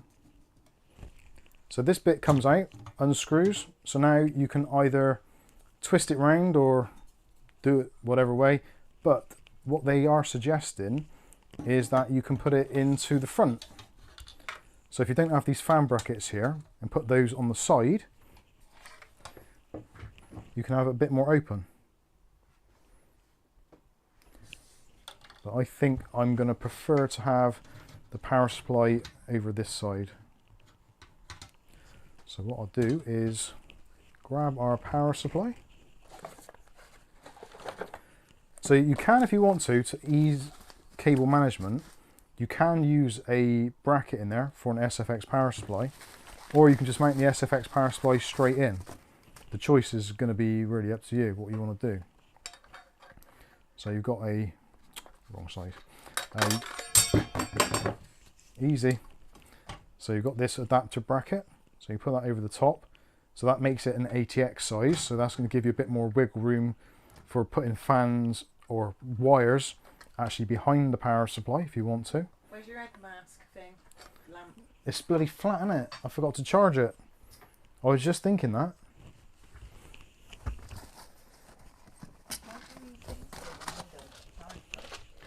Yeah, I charged the other torch, didn't I? I didn't charge the head torch. I could do with a solar head torch, that'd do. Right, so what they've done is, if you don't want to use one of those mounting brackets, you can just attach it here. So you've got a screw which mounts there,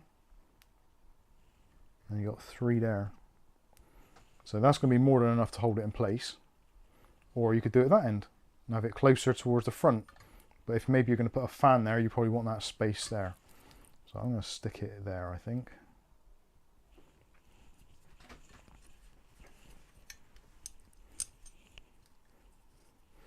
This is nuts.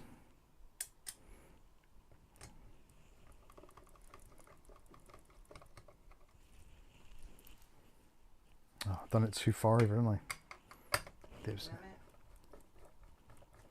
Rasher's got 3700X is my system. Never been a problem. I think the 3700 is one of the few that I actually haven't had. I had the 3600. I had the 31. I didn't have the 33. I had the 36 and whatever the other one was. I think there's a 35 as well.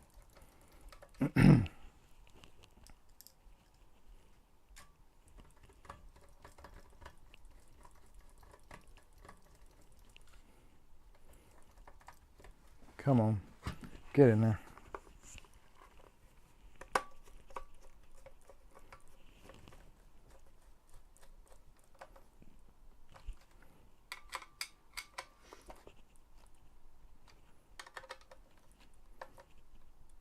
There we go, lovely.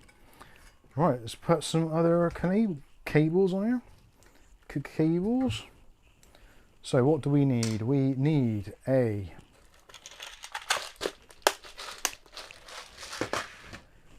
PCIe graphics.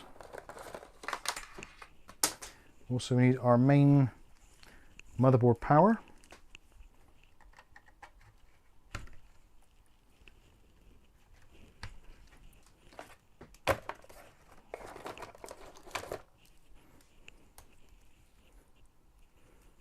PCIe. I've got 2 PCIEs in here. I've only got one. I think I've only got one in here. I might have to use the old double over job. Yep, we're gonna have to pigtail that. Oh well, it'll be fine.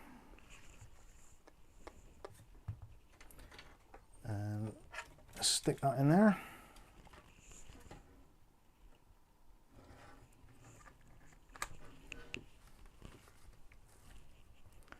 Oh, dipstick. Can I get that back in there now? What's that catching on? Oh, Michael, you silly boy.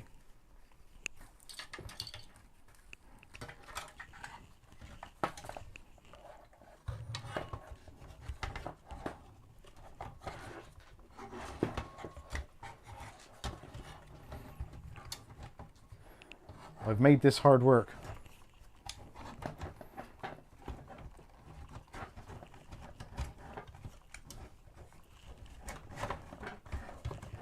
There we go. We'll get there in the end. Right, so screws. Let's put the screws back in. The trouble is now is holding this in place. Oh dear.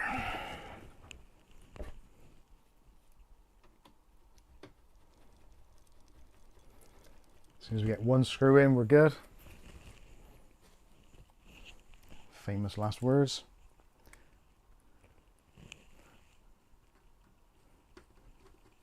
There's a letter as well.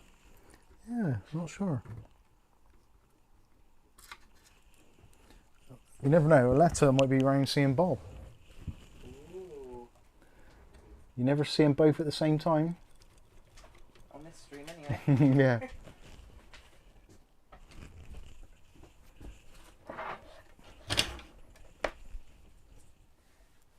Are you still hot? Reasonably, why? I'm freezing. How can you be freezing? It's boiling. Got hoodie on and everything. I have to put another hoodie on. Do you need to drink? Yeah.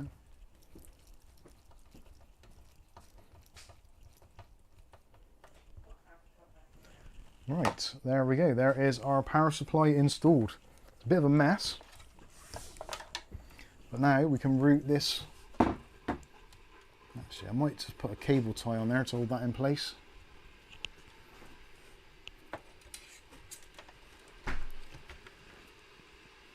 And that can go into there. Make sure that's in the on position, because it's going to be a bit late to do it if you've built the system. Yeah, there we go. Not bad. And we've got our little control box there for the fans, so I'll keep that to one side because I'm going to need that. Could do some cable ties in here, I think.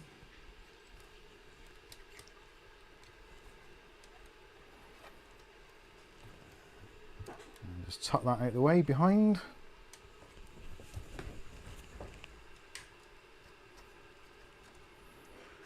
Yeah, looking good. Not bad at all.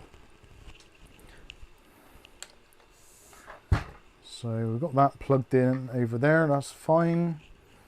We could probably get a cable tie or something in there to hold that in place as well. Let's plug in our main 24-pin power connector.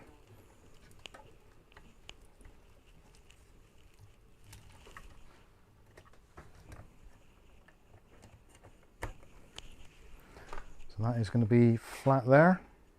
I'm a little bit concerned that the actually no, the AIO is going to be above there, so that's going to be fine. So as long as we can get these a little bit flatter, that should be absolutely no problems at all.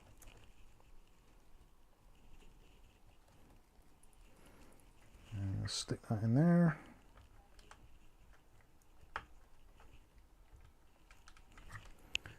does that not want to go in there?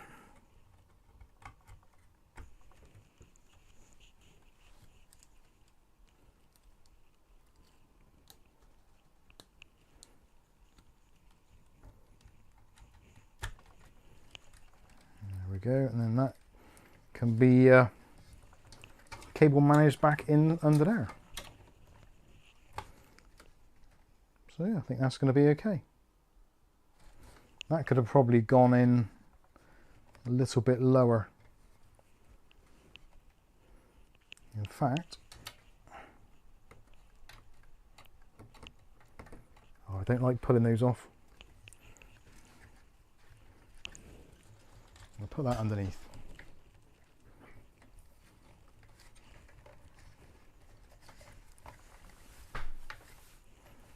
Yeah, that's better. There is a picture on their website of this PC with all kinds of water cooling installed in it. And I'd love to know how they did it, because it is really, really compact. So with the cables for the power supply, for the graphics card, I suppose we could actually take those down under. Put a second hoodie on, I think. It's double hoodie. How can you be so cold? It's freezing. There's something wrong with you, I swear. It's like 30 degrees in here. It's not 30 degrees. How high is it now? It's 23. It's not. It's 23. Let's get back to the main camera for a bit. It's massive north wind coming through it. Oh, what's that under there? There we go. Brr. Right, let's pull that out of the way. So this is Not in it. put the heating on. Yeah. Bloody hell. Can't afford such luxuries like heating. Light the fire then.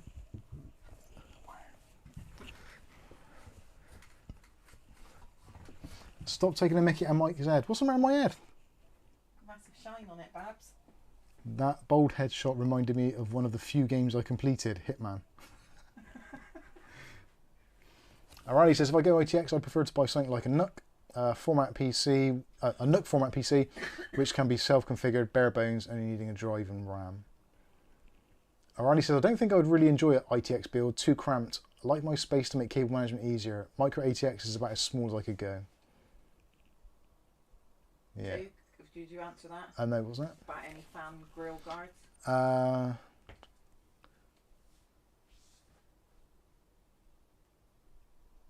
highlighted with your name. Yeah, I on. can see. Yeah, Togue, Mike, Calf, does Mike have any fan guards stroke grills? That will help with the fans not hitting the cables. Alternatively, Mike sets it up so it pulls hot air from the AIO rather than push. So it pulls. Yeah, that might be the way forward actually.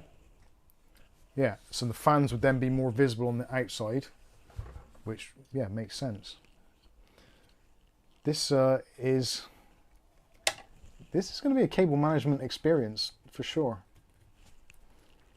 So I might have to start getting some cable ties on the go already and see where we can start putting some things, just to keep things a little bit easier to manage while we're trying to put this in.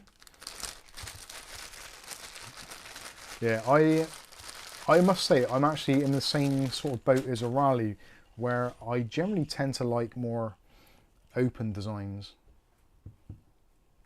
just to be a little bit more easygoing when it comes to cable management.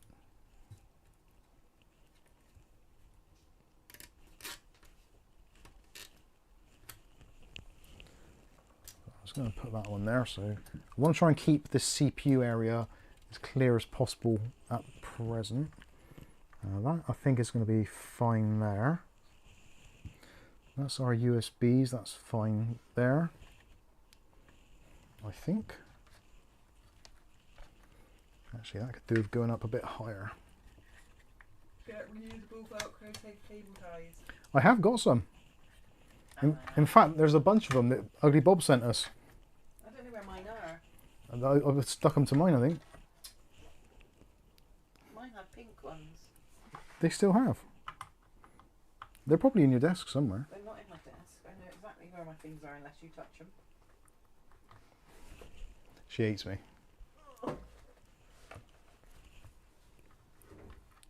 See how quickly she denied that? Terrible. I hate you moving my stuff. I only have one desk for anything to put anywhere. Kath only has one desk, and you should see it. But look at the rest of the house. That's always the complaint. Right, I need a fan for this front section. Actually, do I need a fan yet? No. I'm going to see what space we've got left with this AIO, because I think things are going to get very cramped very quickly.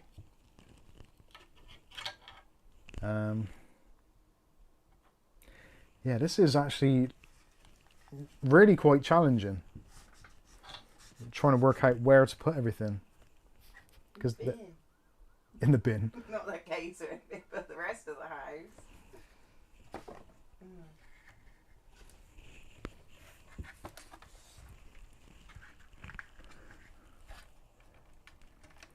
I do apologise to the viewers that this obviously isn't the most entertaining video you're ever going to see, but this is challenging my abilities, because this is very small.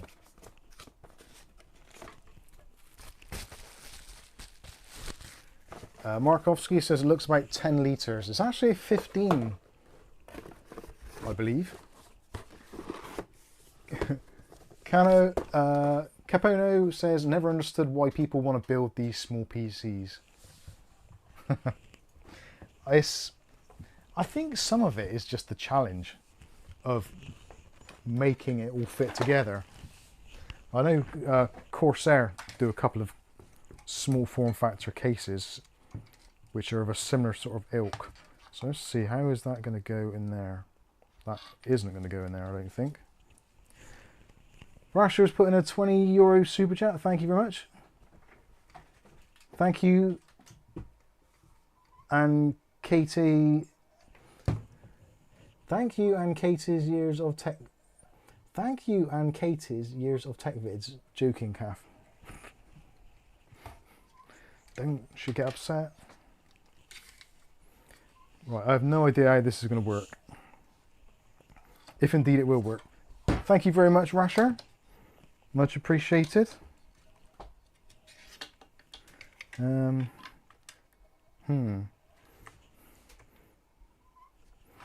Okay.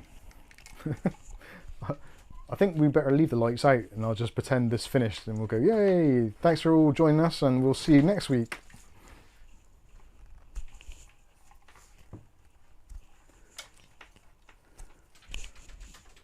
A lot of people do it to save desk space. Toe says, it'll work, Mike. Believe me, you can do it. You can. And I'm a moron. Okay. Do you know that is the Welsh word for carrot? Right, I don't know.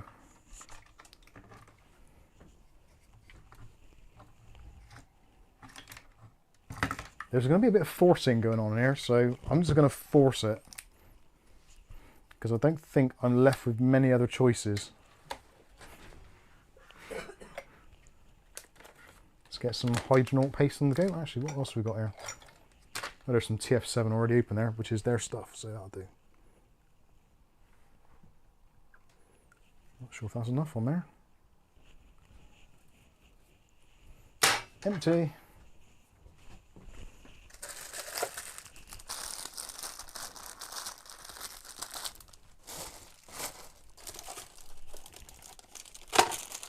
I could have swore I said earlier this comes with some thermal paste.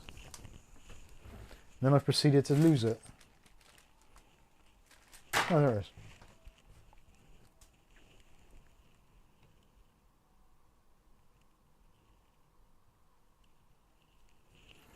That'll do.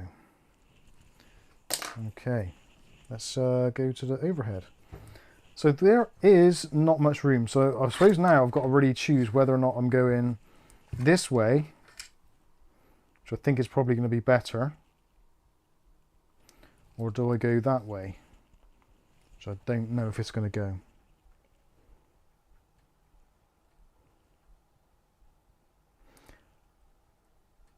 Another £10 if you finish the build tonight before the end of the stream, says O'Reilly. What time is it? It's not that bad, is it? Oh, I've already done that. Thank you, sir.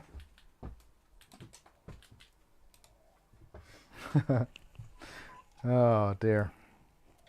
Okay, so that is Right, I'm just going to go with it and see what happens.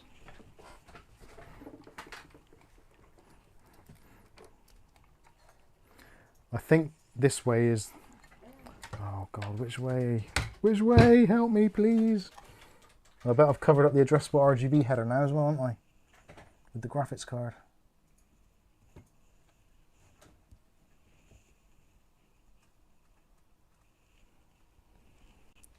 Yeah, that was gonna happen. Actually, where is the addressable RGB header on this thing? Let's have a look.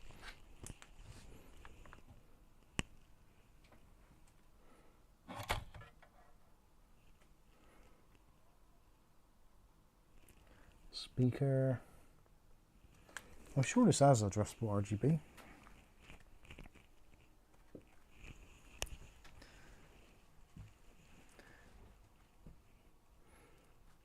Be a bit funny now if it hasn't. Oh, it's underneath the graphics card, isn't it? Or is it? Where's the addressable RGB? Right, let's take the graphics card out because I'm going to have to plug that in, because if I don't plug it in now, that is going to be very challenging. Where is the screwdriver? There we go.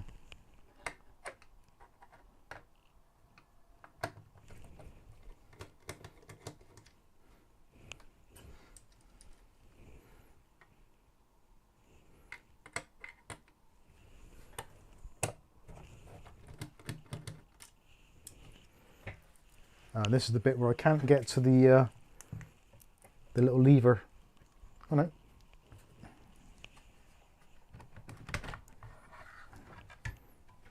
There we go. The addressable RGB down there. This motherboard does have addressable RGB, doesn't it? Remember that video and you're like, oh no. Yeah. Because you couldn't plug something in. I did do that, yeah. We did a whole video and I got right to the very end almost, and it's like, oh, The look on your face. there's no addressable RGB. Do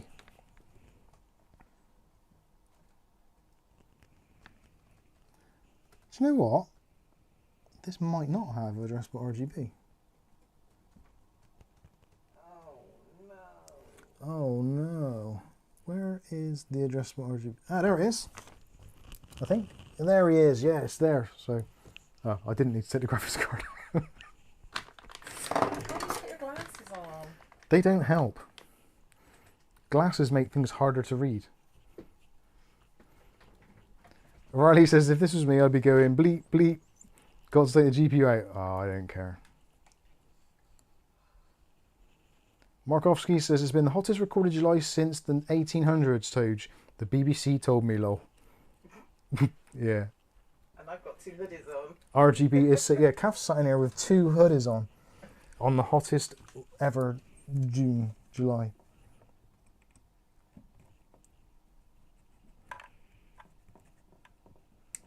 There we go, we saved the RGB. Praise sweet baby G-Bus. Okay, right then, let's put this back in, please. Now that I didn't need to remove it. Still, it's good practice. Nice satisfying clunk of a graphics card there.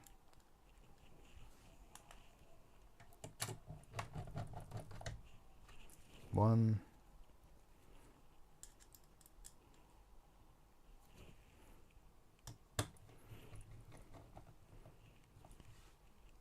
He should have gone to Specsavers. I did. And to be fair, it was like 1900s. yeah, it was when they were still using gas lights for what they're supposed to be used for. Ooh, political.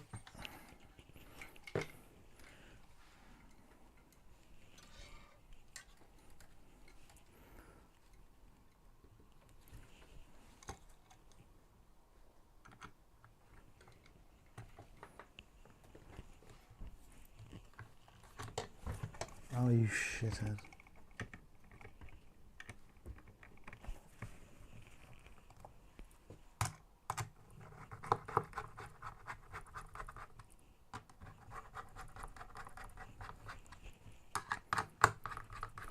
The world's biggest thumb screws that aren't thumb screws.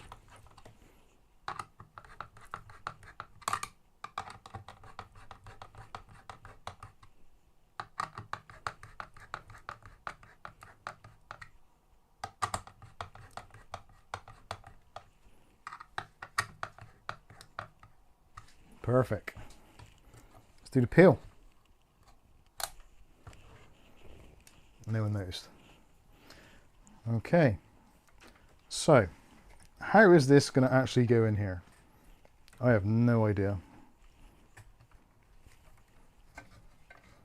It's not going to go like that. Somebody said you might have to like kink the wires or they put it a bit nicer than that. I might have to fuck with the wires. Uh, What they say, I might have to fuck with the wires. Put it nicer than kinked. Oh. What does it say?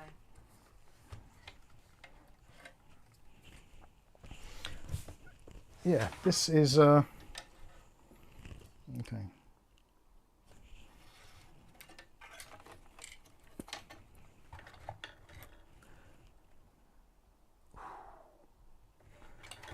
That is going to make it extremely tight.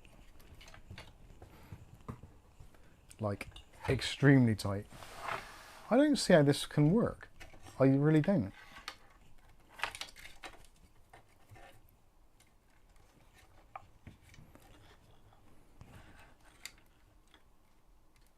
In hindsight, I think I should have put the pump round the other way.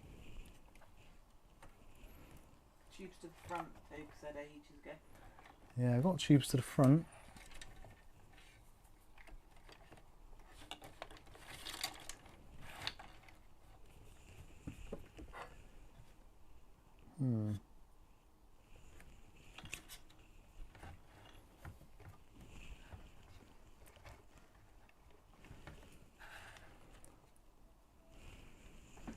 What's that press on? Can't find it now.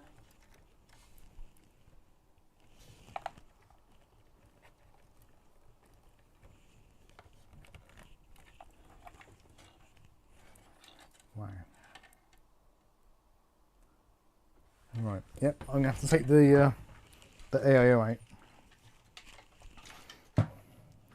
Brown says I would have tried mounting that brad to the horizontal bar just to keep it near and cable manage it, then put the GPU my order of assembly. It'll kink, Mike, but don't worry. We don't mind a little kink. Nick Barnes says, Mike, you could remove the corner of the frame and attach the radiator first.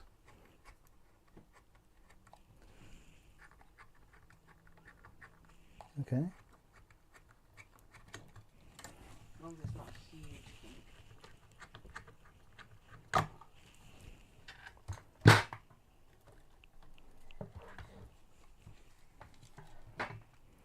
To be fair, I've got some pretty decent coverage on that CPU cooler. But I'm going to have to do it again now, aren't I? Bastard. Coog, I think Mike is being overly cautious. Just send it how it was. Attach the rad to the bracket frame that comes with the case and force it down. I know, I could force it down, but I don't like to. It scares me. A little bit. Oh no, I've got...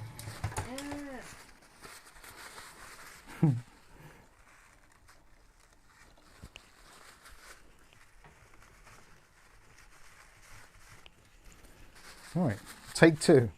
Nick Barnes says PDF shows the two horizontal bracket attached to rad, then refit corner of frame. Oh, well, this corner.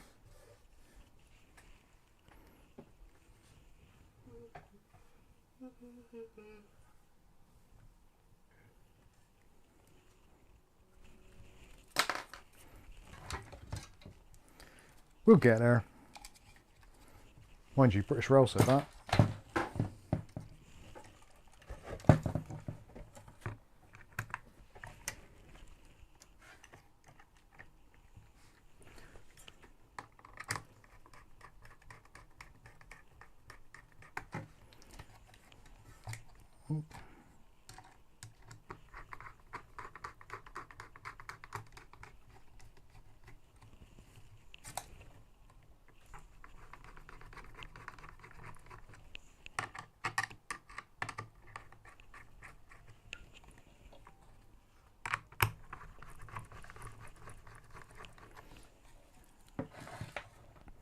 Oh, come on.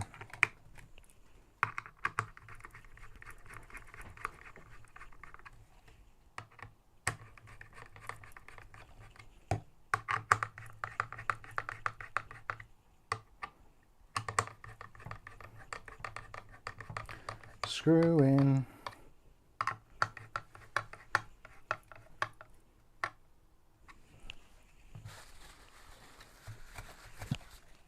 Got some thermal pasta on there. Saving for Ron.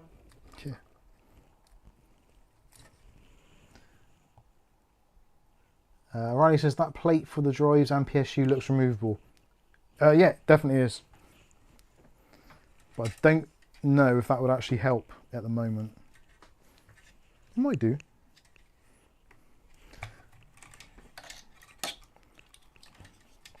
Oh, well done, Mark Barry. Well done. What's he done? Good news, got diabetic blood test results and I'm very close to being in the normal range. Hey, well That's done. my goal for the next one. Nice one.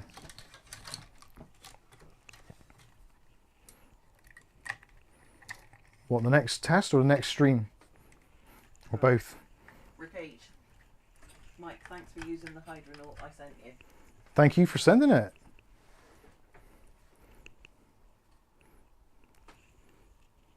It's going to have more fans than DJI drone. Tell that story. Ah, yeah, my DJI camera has been returned. And it is now fixed.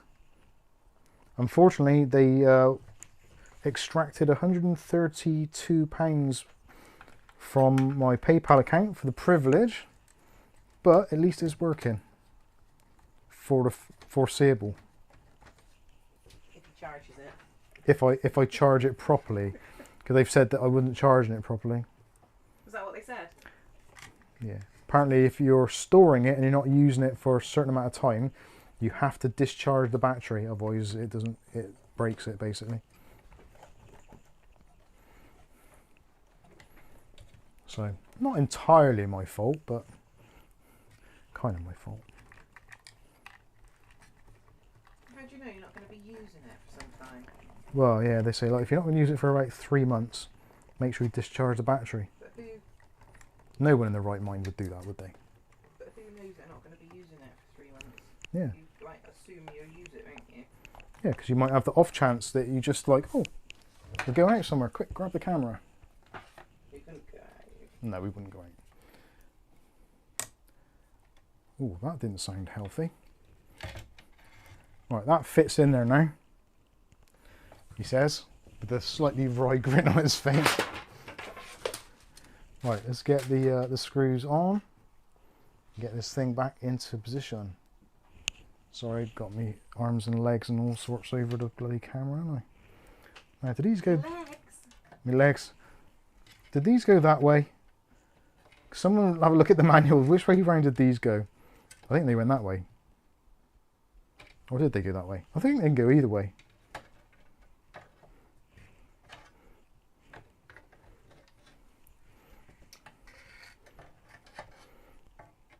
Yeah, I think it's going to be that way.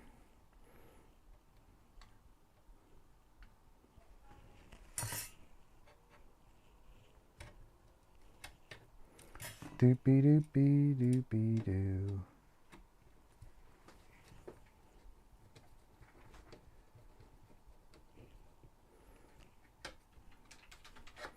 This is going to be a triumph of good over evil. Oh, bastard.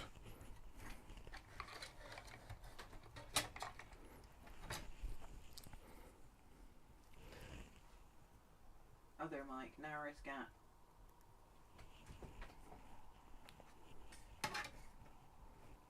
Got it now. I don't know. So you can... Oh, fit GPU. I don't feel completely fit. Oh, sorry to hear that, Dutch Jan.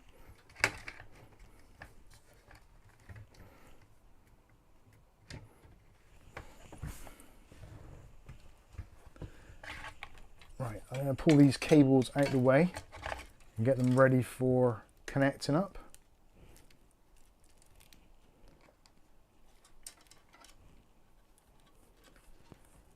Whew, dear. Come on. Look on the bright side. At least it's not them building it. Yeah, at least I'm doing this and you're Yeah, not. got to back it all up. Oh god, yeah. I don't think I'll be taking this one apart again tonight. That'll be a job from Ron.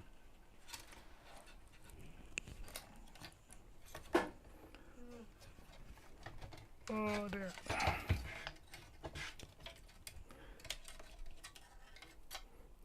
This reminds me a lot of the InWin A1. That was challenging. Which one was that? Was it air fryer? Yeah. No, the toaster. The microwave. Yeah.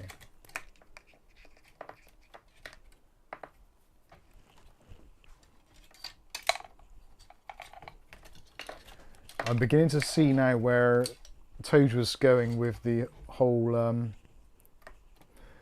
fan grill thing. I suddenly seem to understand that a lot more now.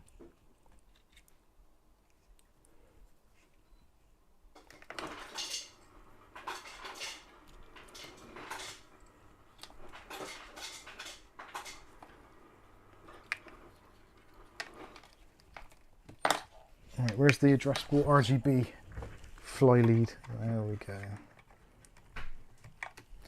I think probably in hindsight now, going for a non-RGB would have been a better call.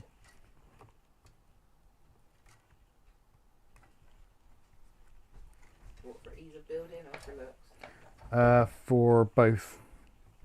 Because we're probably not going to see any of the RGB anyway.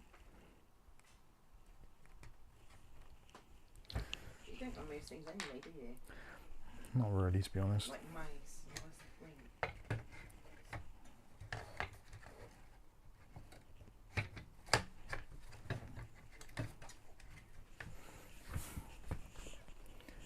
Wow, this is incredibly tight. Might get a bigger case.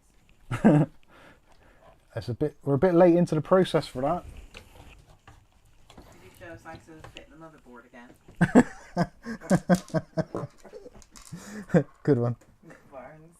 Oh, Nick, Law. he's a bad lad, isn't he? Bless him.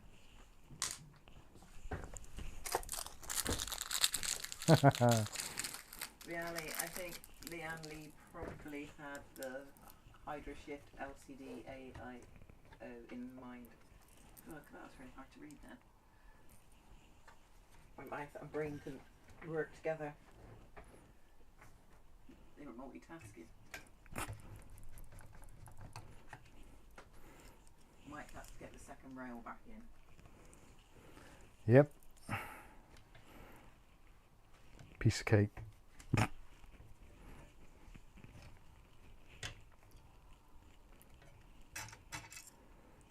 the second rail in first, Toog. You started me off now. Oh, where's my coffee? I never even brought it in. I don't know if I even made it.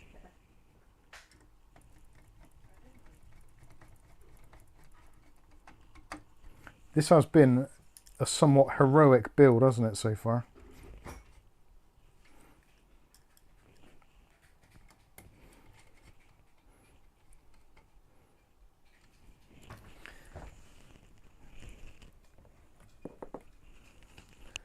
Right, where's the last bracket?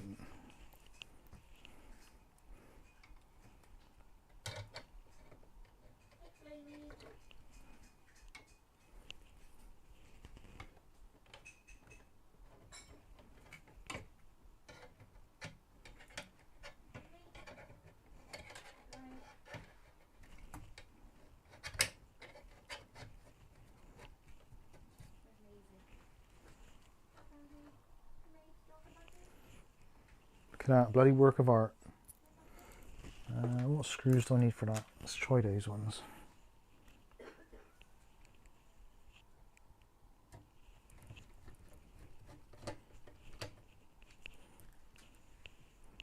It's all coming together now, people. Yeah, it's not going to work.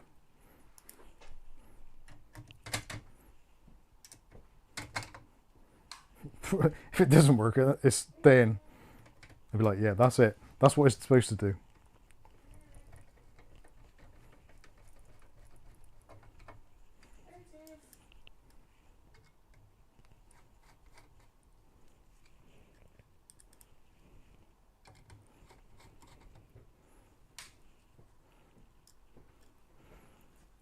It's 50 quid, Mike. What's 50 quid?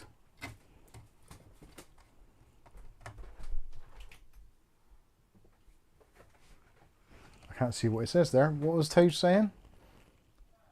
Might get the second rail in first.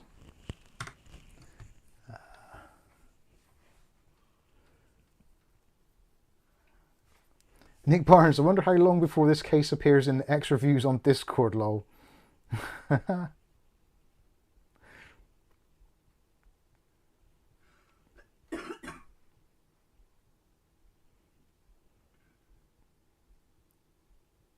Mark says, how much did you pay for the AIO mic? Was it in the UK Hot Deals? I think it has been on UK Hot Deals. It isn't specifically, it isn't really a deal as such. I paid £50 for it, which isn't really brilliant, isn't really bad. It's pretty much like kind of where things are at the moment with AIOs, really. Looks like a not too smart build. Yeah, it's But smart means hurt, doesn't it? yeah, So it's probably quite smart. it has hurt. Definitely, I've been through the mill with this one. Somehow they've changed the meaning of smart to clever, haven't they? Not what it really means. Right, I don't think I'm going to get another fan in there quite at the moment. Go on, you can do it. No, I'm not. I'm not even going to attempt it. I think the problem is with this, the motherboard doesn't have enough ports to be able to do extra fans, so I'm going to just leave it like that.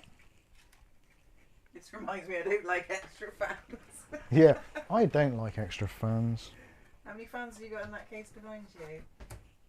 Only 6 or 8. How many does it fit? 8. I could probably get another 2 in there if I tried.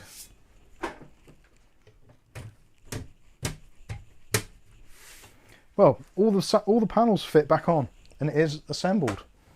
There we go. Oh my god, I need a holiday. Oh, dear Lord. Yeah. Mike's new channel, only one fan. Only one fan. Nice. I said that out loud before reading it, to be honest. Thanks for that. Yeah. Well, technically there is 3. There's 3 fans in there. Come on. Now, hopefully, I can make this look nice and then put it onto Facebook Marketplace. Throw in a K3 Max keyboard for the asking price. Oh dear. Dear Lord. Right, let me grab a drink. Let's have a look at some of your chat before we fire this up.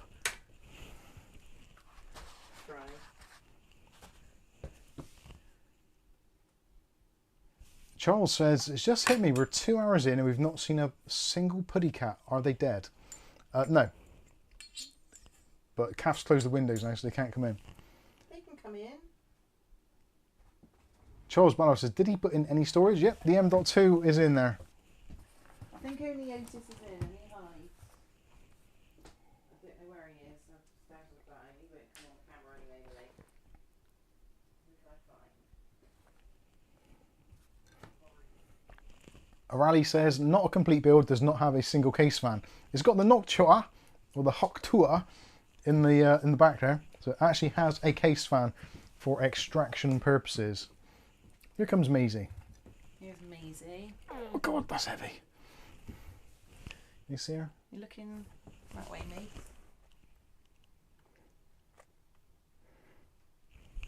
Is it focused on her? No, it's still on the cup. I don't think it will. There's Maisie. She's old. Do you want to sit on that box? Charles Ball says, okay, I was drifting off there for a bit. I was doing that in the garden earlier. Calf shouted at me. I didn't shout, I just So, said snoring. You're snoring. It's like, "Ugh." No, I'm not. That was other kids. Where do you want to go?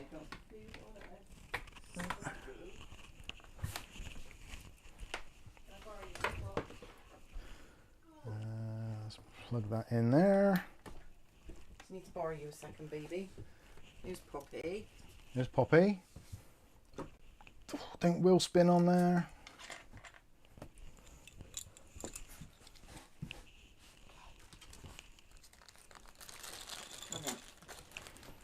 Right, I need to try and put some of this back in boxes, I think.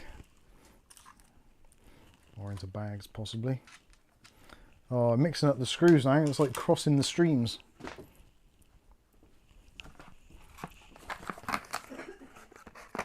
Why have I got more screws than I started with?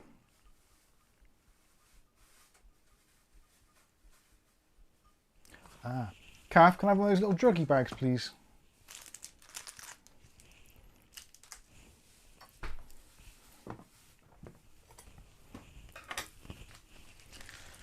We'll get this fired up very shortly. Huh? Druggy bags.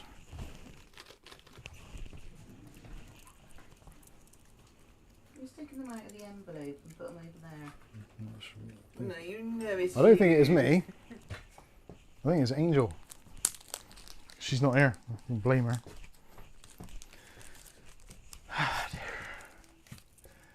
Will it post? Of course it will. What's that? Tough enough is in Bath, did you say?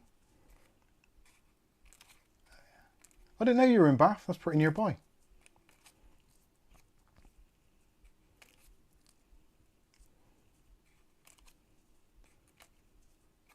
Blake's in the house, late for the party tonight. Was watching Minecraft MCC as it keeps me with the kids. What's that? Minecraft something championships? Crafting championships? William Bodie says he thinks the stream did freeze on me. Nick Barr says, is it me or is the case leaning?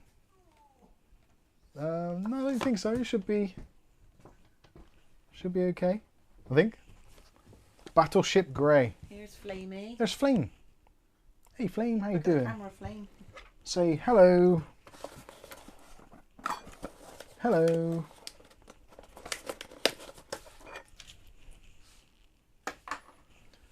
Right, let's move these screwdrivers. Have I used all that paste? Yes, I probably have. Oops. You want food, don't you?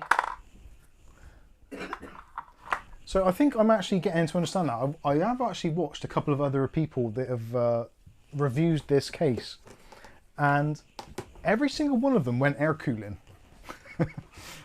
So I think I understand why. Because although it will do it, it's I think the pragmatic choice would be to not do it, to be fair. So we're going to need a monitor. And I am actually interested to see what the temps are going to be like on this.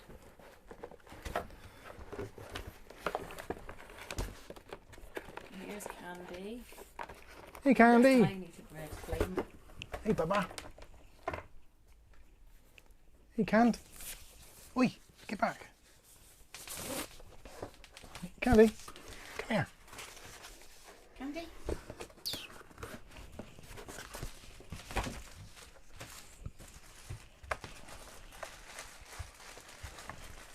Candy. Wow, what's that? Nope, she's not interested.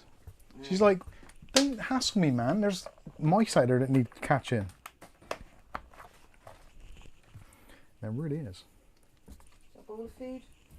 Right, HDMI. Have we got HDMI on here? I'm sure we have.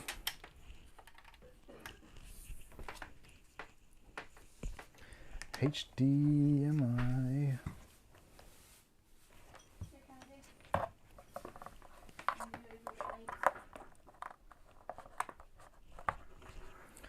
Okie doke. So, moment of truth, ladies and gentlemen. Let's see if this actually works. Oh, power buttons on the back. Easy things. Oh, fuck. Okay.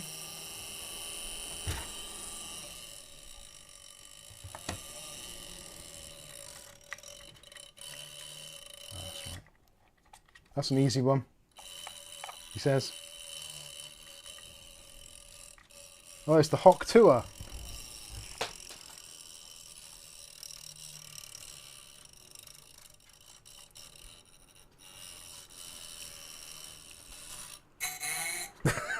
Right, choose which fan you want to stick in, you bastard.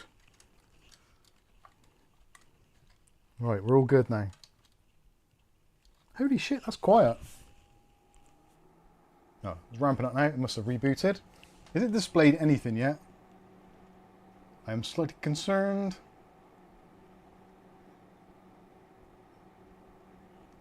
We have nothing on the screen. Have we had anything on the screen?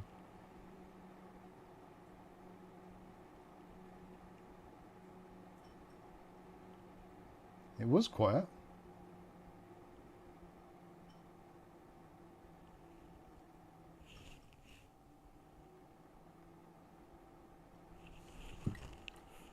Oh, tell you what, if I plug the monitor in. Oh dear.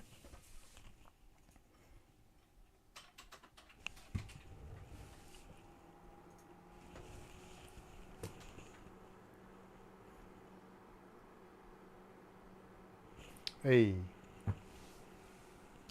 Who would doubt it that it would actually work? Me for one. Flame is a bit miserable. Aren't you, Flamey? Not as miserable as you used to be though, are you? Go find David. There we go. And there's actually a little bit of a glow from the RGB. There's a little bit on the motherboard on the side. I'll spin that round. Oh, hopefully you can see it. So there's a little bit of RGB, actually LEDs on the motherboard itself on that back side. And of course you can see the RGB from the CPU cooler. And Nick Barnes, Mike, when I buy the S300 8-litre case, do you want to build in it for the SAT stream? It's smaller than this. I don't know. Toe says, let's go. I'm proud of Mike. Thank you, Toe, as I appreciate that. Success in the works. Thank you for the super chat, Raleigh. Here is 10 minutes left. Hey, yeah, we didn't timed it pretty well. Thank you very much for the super chat. Much appreciated.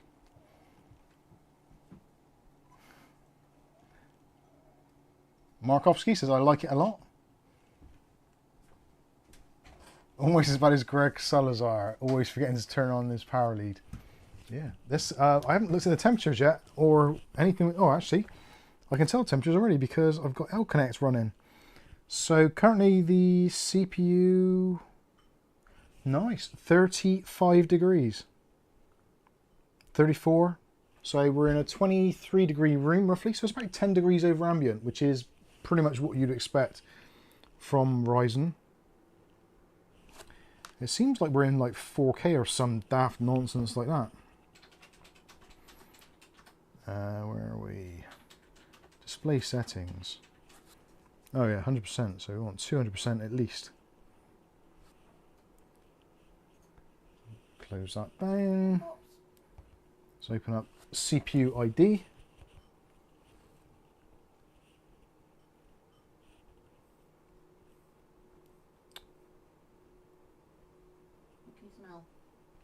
Come on, L-Connect, piss off. Get out of the way. Right, so graphics card, hotspot 31 degrees. It's not bad. And where are we? CPU package temperature 36 degrees C. Clearly the fans and all that need setting up properly in the BIOS because they've clearly never been done. And it's a little bit noisy, if I'm honest. But then I haven't done anything with the fans yet. But considering it's actually like a warm summer's night here, and it's actually warm in the room, I was expecting it to be warmer than that, especially considering like it's a fresh, brand new build. Right, let's have a quick look at... This is probably a bad idea, but let's... Oh, it's got armory crate on here. Where did I take this out of?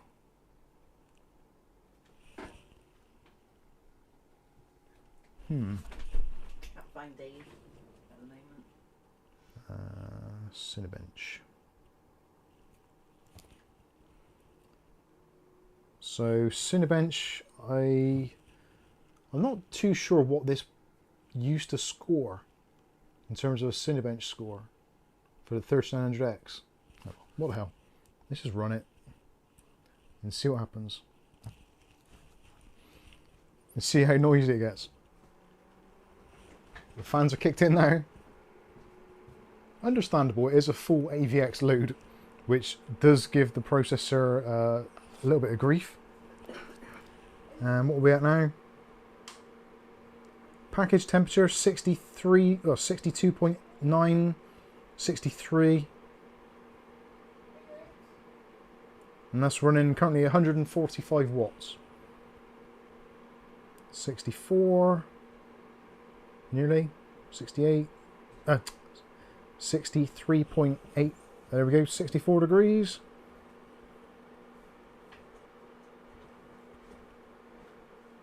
And we're done. And what score did we get?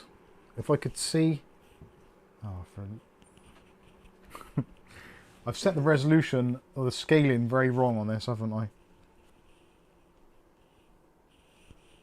Let's see if I can move that up. Oh, just 18,729 points.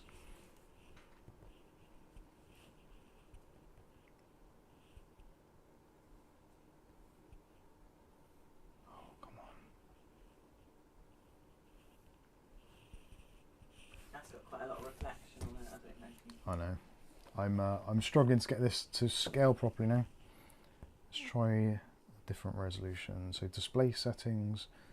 Let's try 150. Yeah, that's much better. And there we go.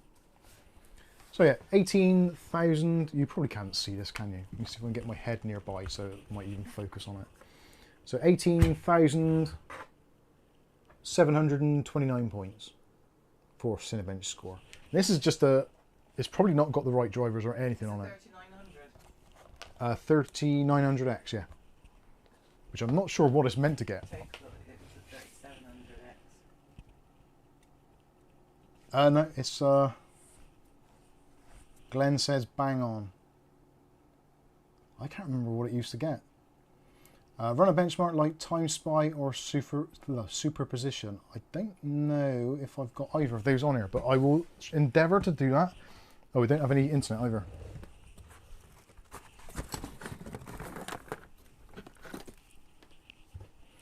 Get the old-fashioned cable out.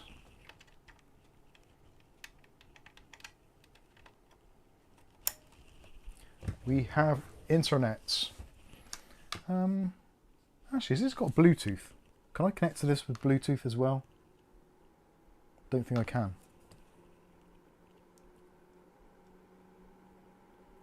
No, I'm pretty sure I can. Right. So what do we want to see? Superposition. Oh, I can't type, can I?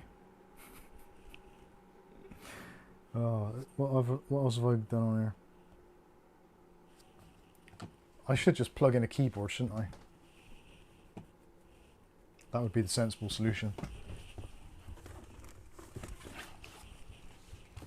Luckily, here's some I prepared earlier.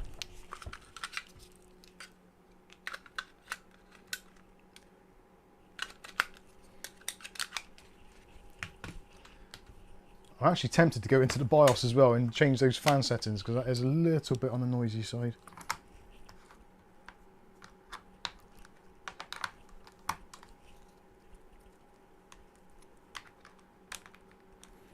I've got a sneaking suspicion when I did a review for this particular keyboard ages and ages ago, I lamented on the fact that there's nowhere to store the USB dongle.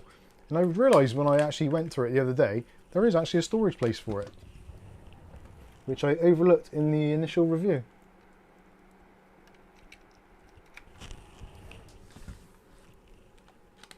Right. Yay. Right, what do you want? Superposition.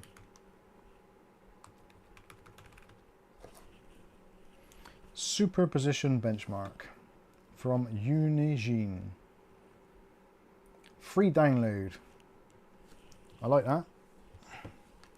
Right, that is currently downloading as we speak. Hopefully it doesn't kill the internet connection too much. And where is the other mouse? Clear, okay. What were we saying?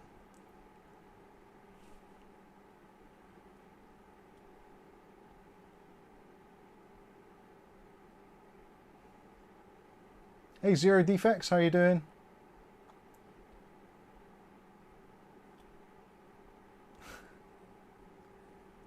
G-Zone, do you set the GPU fan on or leave it off? Default off.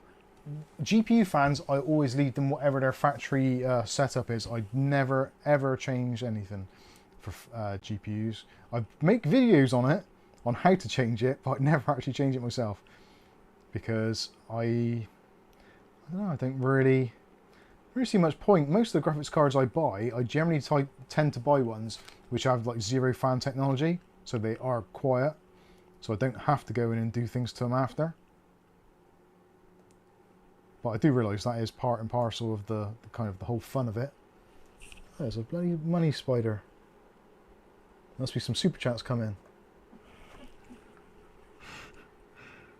Right, why is this? Oh, I've got no fan control, have I? Because it's in the thing. You know, the thing. I think Armory Crate is trying to have a go at controlling the fans, even though it's a Gigabyte motherboard. Actually, what is the uninstall? Let's see what temperature we're at the moment, because it seems like the fans are running a little bit more than they should be, which is concerning. Right, package is up at 49, but it is drawing 60 watts at the moment, so it's doing something. It's probably Windows updates, and also the fact I'm uninstalling what's it called, Armory Crate, and also installing Unigine as well. Uninstallation failed. Retry. Oh no, it's going to do that, isn't it? Oh, you bastard. Oh well, we'll do it in the BIOS then. Now the trouble, also another thing I've thought about this, because the pump is connected to the CPU fan header, the pump is going to be running at like weird speeds. Normally I like to have the pump running at sort of somewhere between 50 and 100% all the time, but the fan's often less. So we'll see. And can anyone tell me why this happens on Gigabyte boards? That you go into the BIOS and it says BIOS has been reset, please reconfigure your BIOS settings if needed. But it hasn't been reset because I haven't done that. I've just pressed delete because I want to check the BIOS. But I've noticed that a few times. Or maybe it's just the battery's flat again. Right, what do I want? Oh, sitting. God, I haven't used one of these motherboards for a long time. SmartFan 5, there we go. So, temperature warning, I don't want that. CPU fan warning. Fan control, CPU blah blah blah. Fan control mode, right, auto. Yeah, auto. Oh, PWM. CPU, normal, manual. Right, let's change the curve. So what is that there? 100% at 60. No, you silly. You're talking crazy stuff there. Right, so we have 20 at 20, don't we, normally? So this is really hard to see on this angle.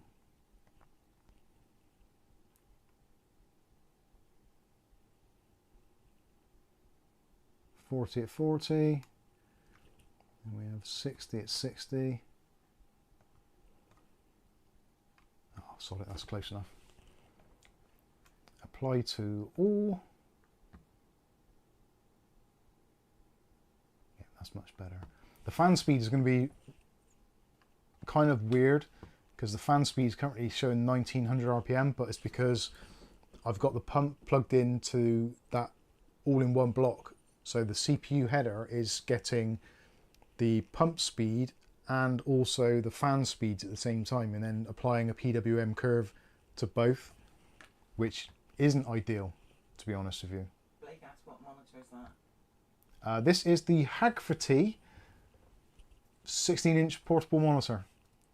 We did a review on it ages ago. HGFRTEE. Haggerty. Sent in by Ugly Bob. God bless him and all those that sail in him. What's the date today? 27th? Yeah. I say the BIOS has kept it then. Awesome stuff. Right, I'm going to leave the system as is. Actually, tweaker.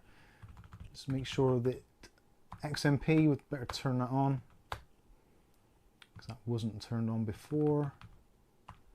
I don't want any advanced memory settings. I think that'd probably be enough really. Would have quite liked to turn off PBO. Precision boost, auto enabled, advanced. See if I've got.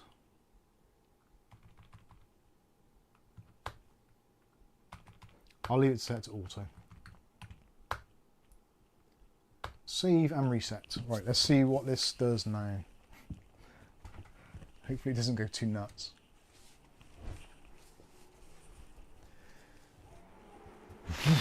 There we go. Whoosh.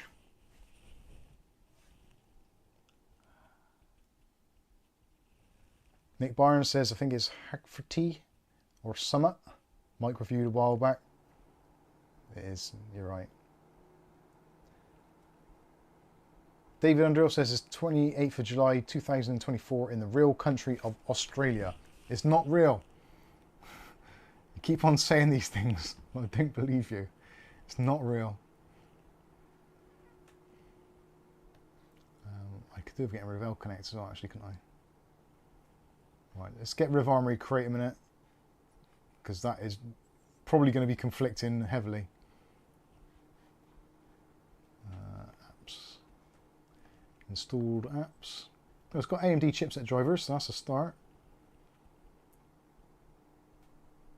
Oh, it's got Cortana installed as well. Nice. What did I say I was going to get rid of? Oh yeah, L-Connect. Because that's probably not helping either.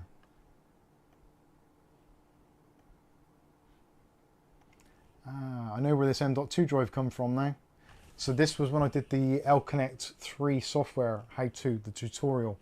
And also, that would have been the Frozen Warframe when I did the review video for that also. Right, that's that got rid of. Good stuff.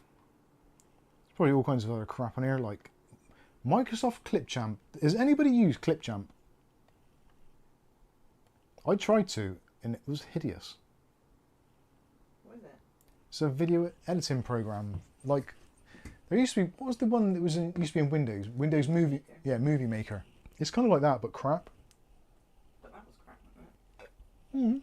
it? Mm. Oh, I've got to restart again. It's quieting down now.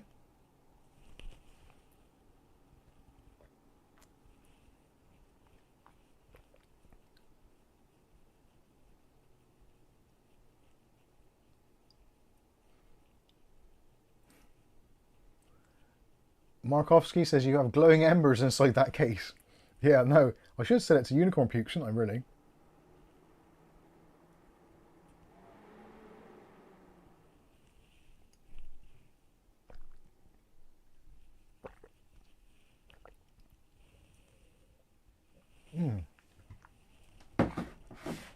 There's lumps in that. Zero Defect says, yes, we used it at work as they were too cheap for Adobe.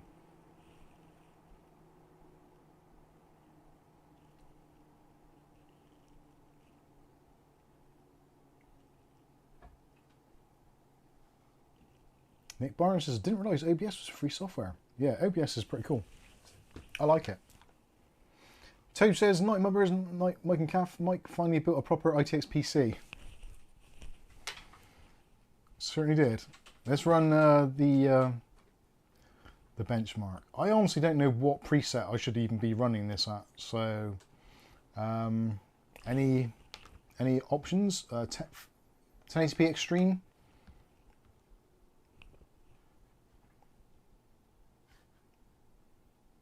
I think it should do that quite easily. We'll see what happens. Should be fine.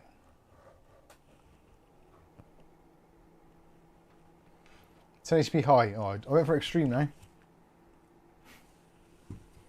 I don't even know what this looks like. I don't think I've ever used it. I normally go for Unigine Heaven, which I know isn't very good for modern cards, but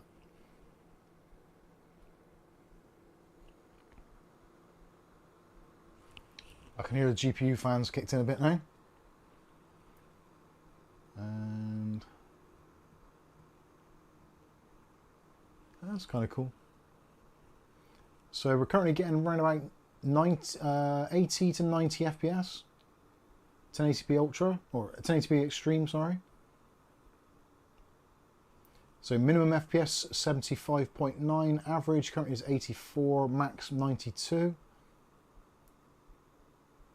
Yeah, you get the general idea. But anyway, it's not, you can hear the fans. But then I think when you've got a gaming load or a benchmark load, you're going to, aren't you? Doesn't seem to be much heat coming out of it.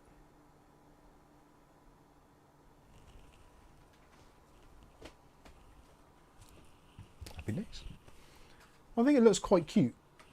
And actually, the grey isn't a million miles off the Logitech grey for the keyboard and mouse either, so it matches with that. Not that it's meant to, but a happy coincidence. Let's turn that around so it doesn't get reflections on it, hopefully. Ah, there you go. That's a bit better.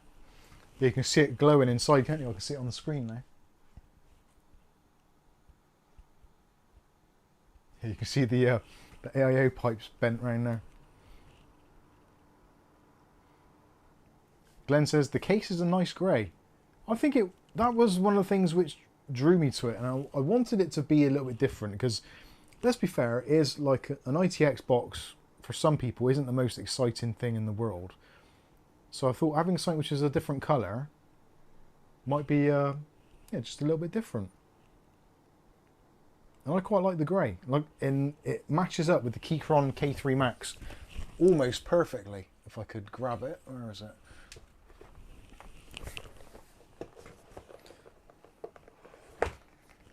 This was the part of the reasoning for it. I had this vision in my mind about a desktop setup looking very slick. And I thought this would go well with it.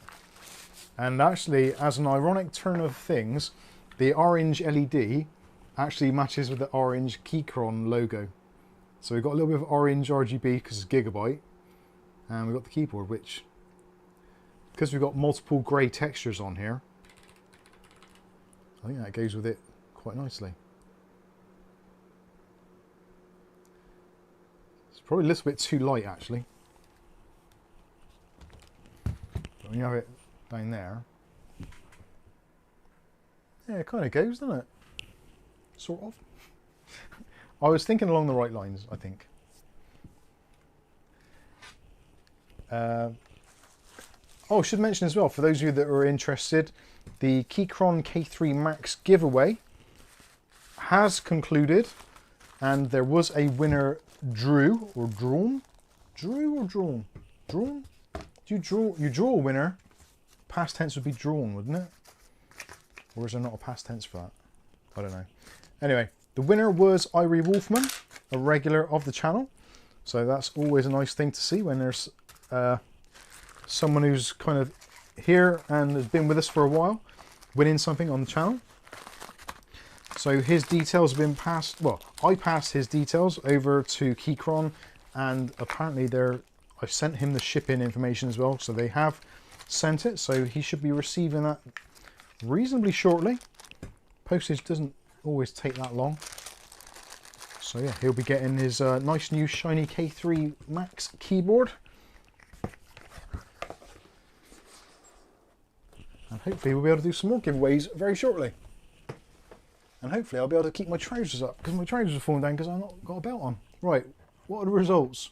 So we had a score of 10,212 points. I don't know if that's any good or not.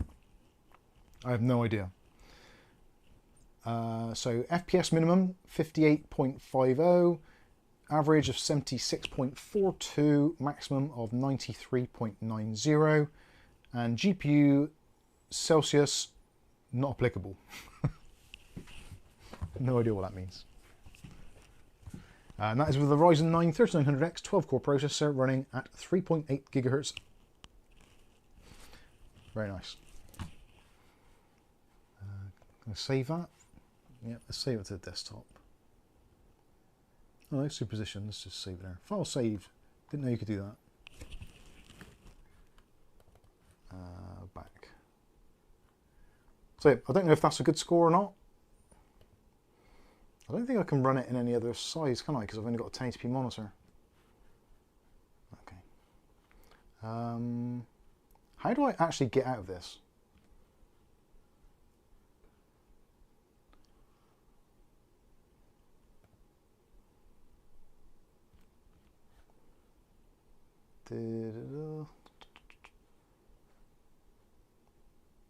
Anybody? Bueller?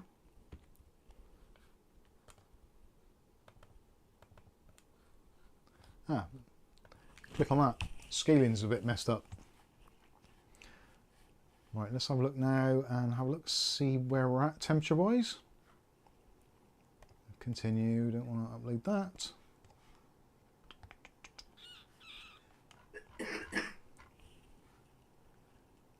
I know hardware monitor often lies or doesn't get things quite right, but we'll see. So currently package temperature is at 38 degrees and falling. 37. It's about to go to 36. Seems absolutely fine. I was concerned that it was going to get hotter than an oven, but it doesn't seem to be, which is pretty good. I'm moderately impressed. And that is with the side panels on, so with the side panels off, no doubt this would do even better.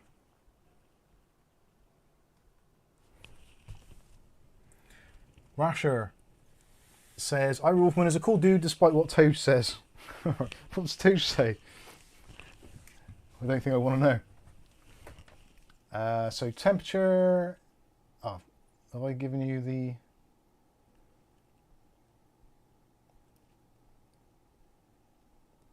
Kenny D says, imagine this build with a single ultra-wide and minimal RGB set to orange and some nice stealthy speakers. I think that would look amazing. Yeah, I think it would. I've got the widescreen monitor, which was kindly donated to us by Welly Bob ages ago, and I've still got it set up in the other room. And I might do some kind of glamour shots of this setup with the Keychron and with that monitor, because that is an ultra wide and it does look nice.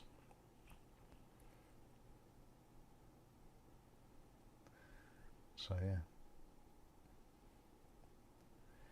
yeah. Mark says, watch the chip temp running a stress. Are you asking what is the chip temperature when running a stress test? As in the CPU or the GPU?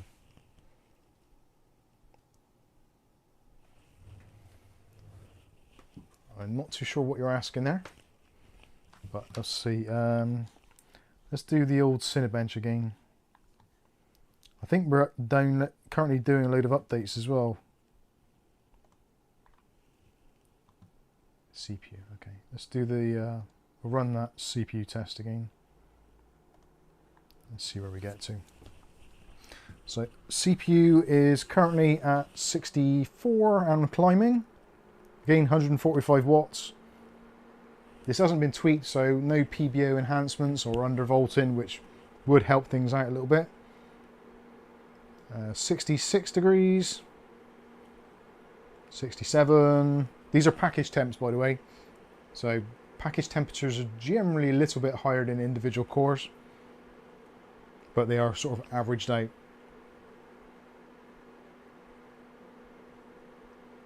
Getting to about 67. I will do a separate test on this and run Cinebench for maybe like half an hour or something to see if the limitation of the case makes it increase quite a lot. So 68 degrees Celsius, which for a 3900X isn't bad. Anything under 70, in my opinion, is good. I'll have to look back at my old testing and see what the 3800X got with my D15. But yeah, 68 degrees. Very happy with that. Very happy indeed. And I think having the fans extracting was a good idea. Although I think I'd be tempted to actually turn the fans or put the fans on the other side of the radiator, so the fans are on the outside, so they're pulling through the radiator. That might make it a little bit better, and potentially it would look nicer as well. But certainly that, I think, is going to be a job for another day, because time is getting on. Let's have a look, see what's going on here.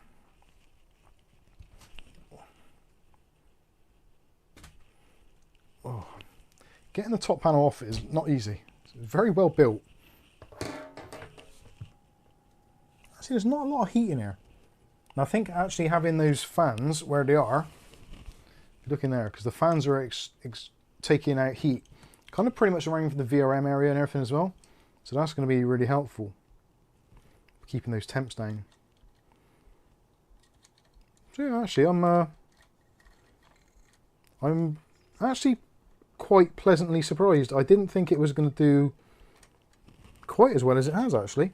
It certainly needs some cable management, and to be honest with you, I would, if it was my own system that I was keeping for an extended period in one particular format, I think I would probably go with air cooling. Get a smaller CPU cooler, set up some fan on the front, have a little bit of throughput.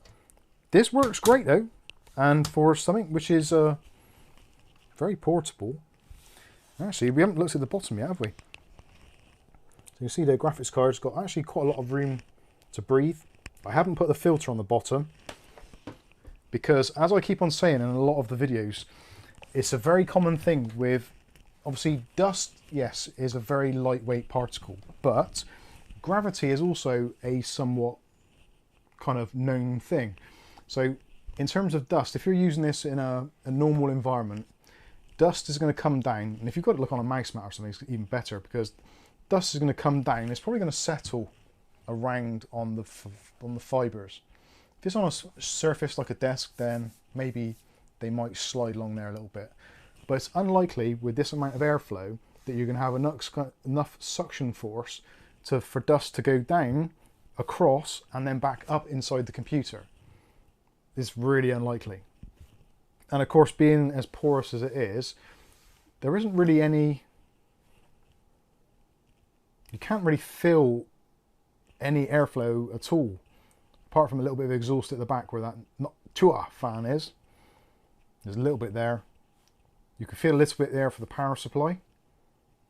Nothing at all at the top where the power supply is exhausting. So yeah, I think it's, in terms of being a dust magnet, I don't think it would be.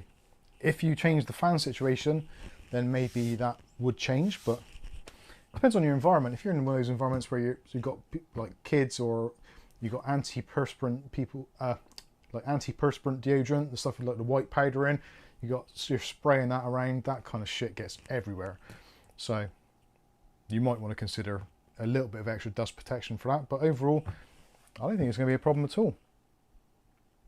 And it is actually nice and quiet, other than that noctua fan does need some attention, I think.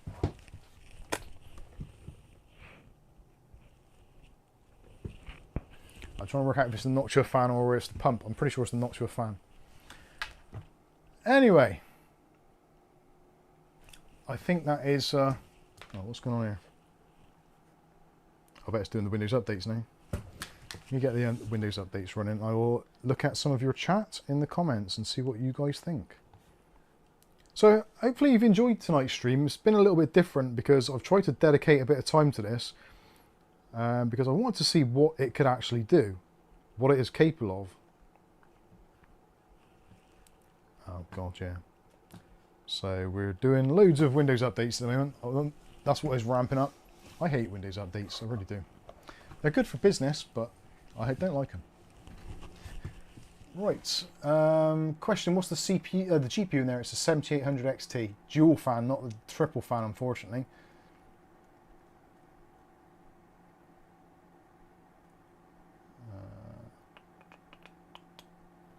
Markovsky says pretty good, that mic. It is not bad. Don't do Cinebench 24 without researching. Numbers are way lower. You'll think something is wrong, but it's just new numbers, so all relative. Right, yeah, okay.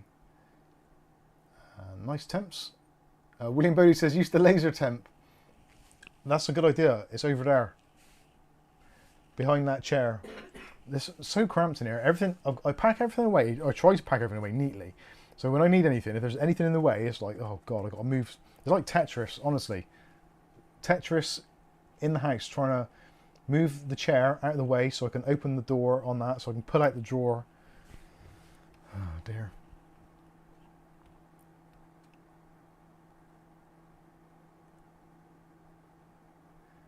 Rick says, remember Mike, 3800X ain't a hot chip like the 5800X is. Yeah, that is very true.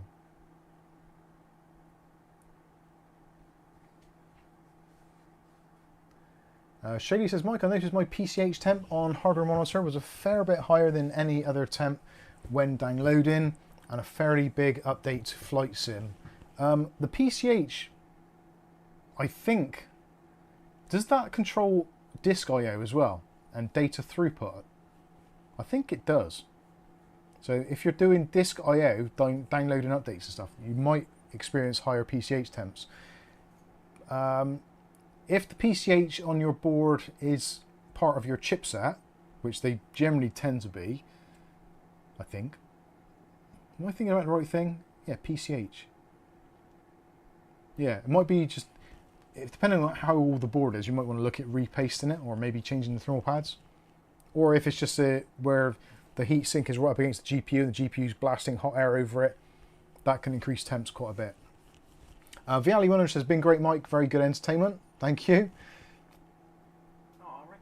Oh, Shady says, take the cables out of that, we'll make it tidy and keep it really cool. I will try to. Rick H, I enjoy every stream, Mike, and Lady Calf, the highlights of my week. Oh, bless you. That's very kind of you to say so. Markovsky says, sleep cool. Oh, yeah, hopefully, yes. It's warmed up. It's 25 degrees in here now. It's getting warmer rather than cooler. We're supposed to be having a little mini heat wave again, so that'd be interesting. hopefully. Nick Barnes says, I really enjoyed watching how difficult an ITX build is.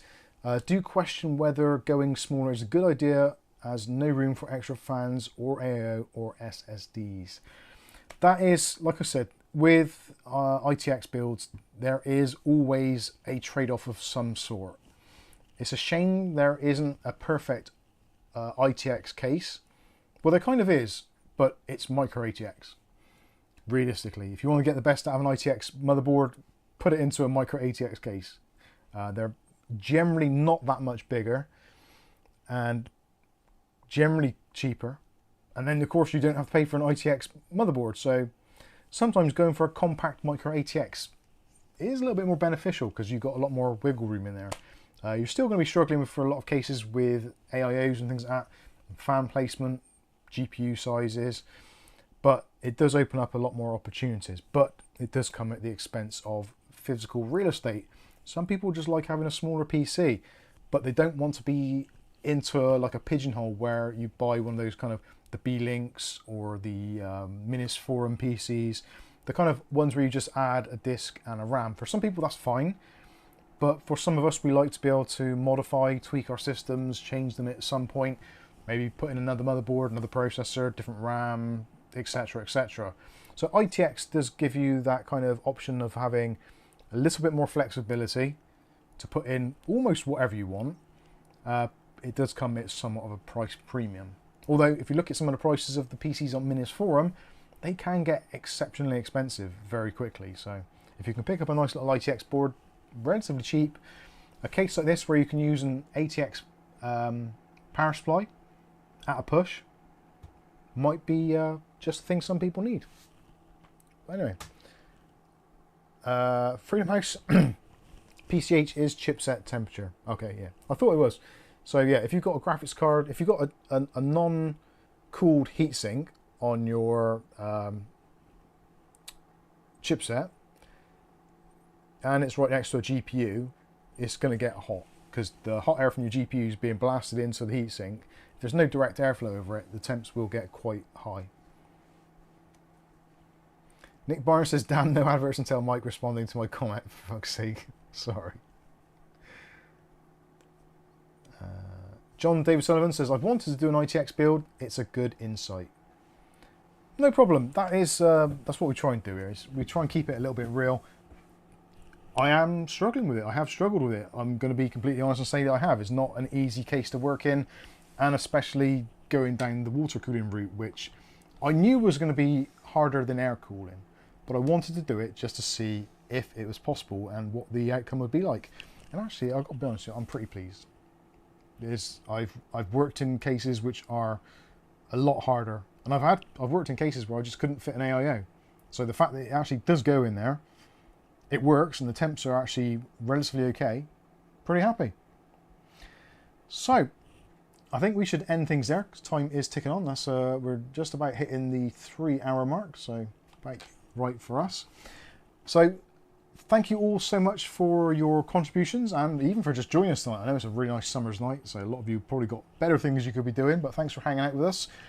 As always, thanks for your super chats, contributions, comments, and all that stuff. Don't forget, if you want to pick up all of your Amazon purchases or your AliExpress, or basically anything else, we've got affiliated links which you're more than welcome to use. We get a small kickback from them, and it helps keep the lights on and keep motherboards and stuff coming in here and coming out, so we can get rid of stuff. Also, don't forget, there are some items that we're trying to dispose of in the X Bargains chat room, so check that out. There's some new things added. Actually, there's another ITX case. I'll put the links in the video in the chat now. Go to Discord, go to the X review items. There's the Streacom DA6 ITX case, because we've had this in, so one in, one out sort of thing. That was originally 150 quid. Realistically looking for about 20 quid just to get rid of it. Plus a bit of postage, because it's quite heavy. But if you're interested in doing your own open frame ITX build, and you fancy a bit of a challenge, then that might be something you'd be interested in. Otherwise, there's a couple of keyboards, mice, and there'll be new stuff added all through the week, because we're trying to make some room here so we can, well, just move, get into nooks and crannies and find stuff that I forgot what we had. So, I've been Mike. This is Mike's Unboxing Reviews and How To, and hopefully we'll catch you in the very next video, and enjoy the rest of your weekend, and hopefully we'll see you on Discord at some point. Say good night, Kath. Good night. Kath says good night. Good night, everyone. Have a great weekend, what's left of it, and we'll see you in the next video on Monday.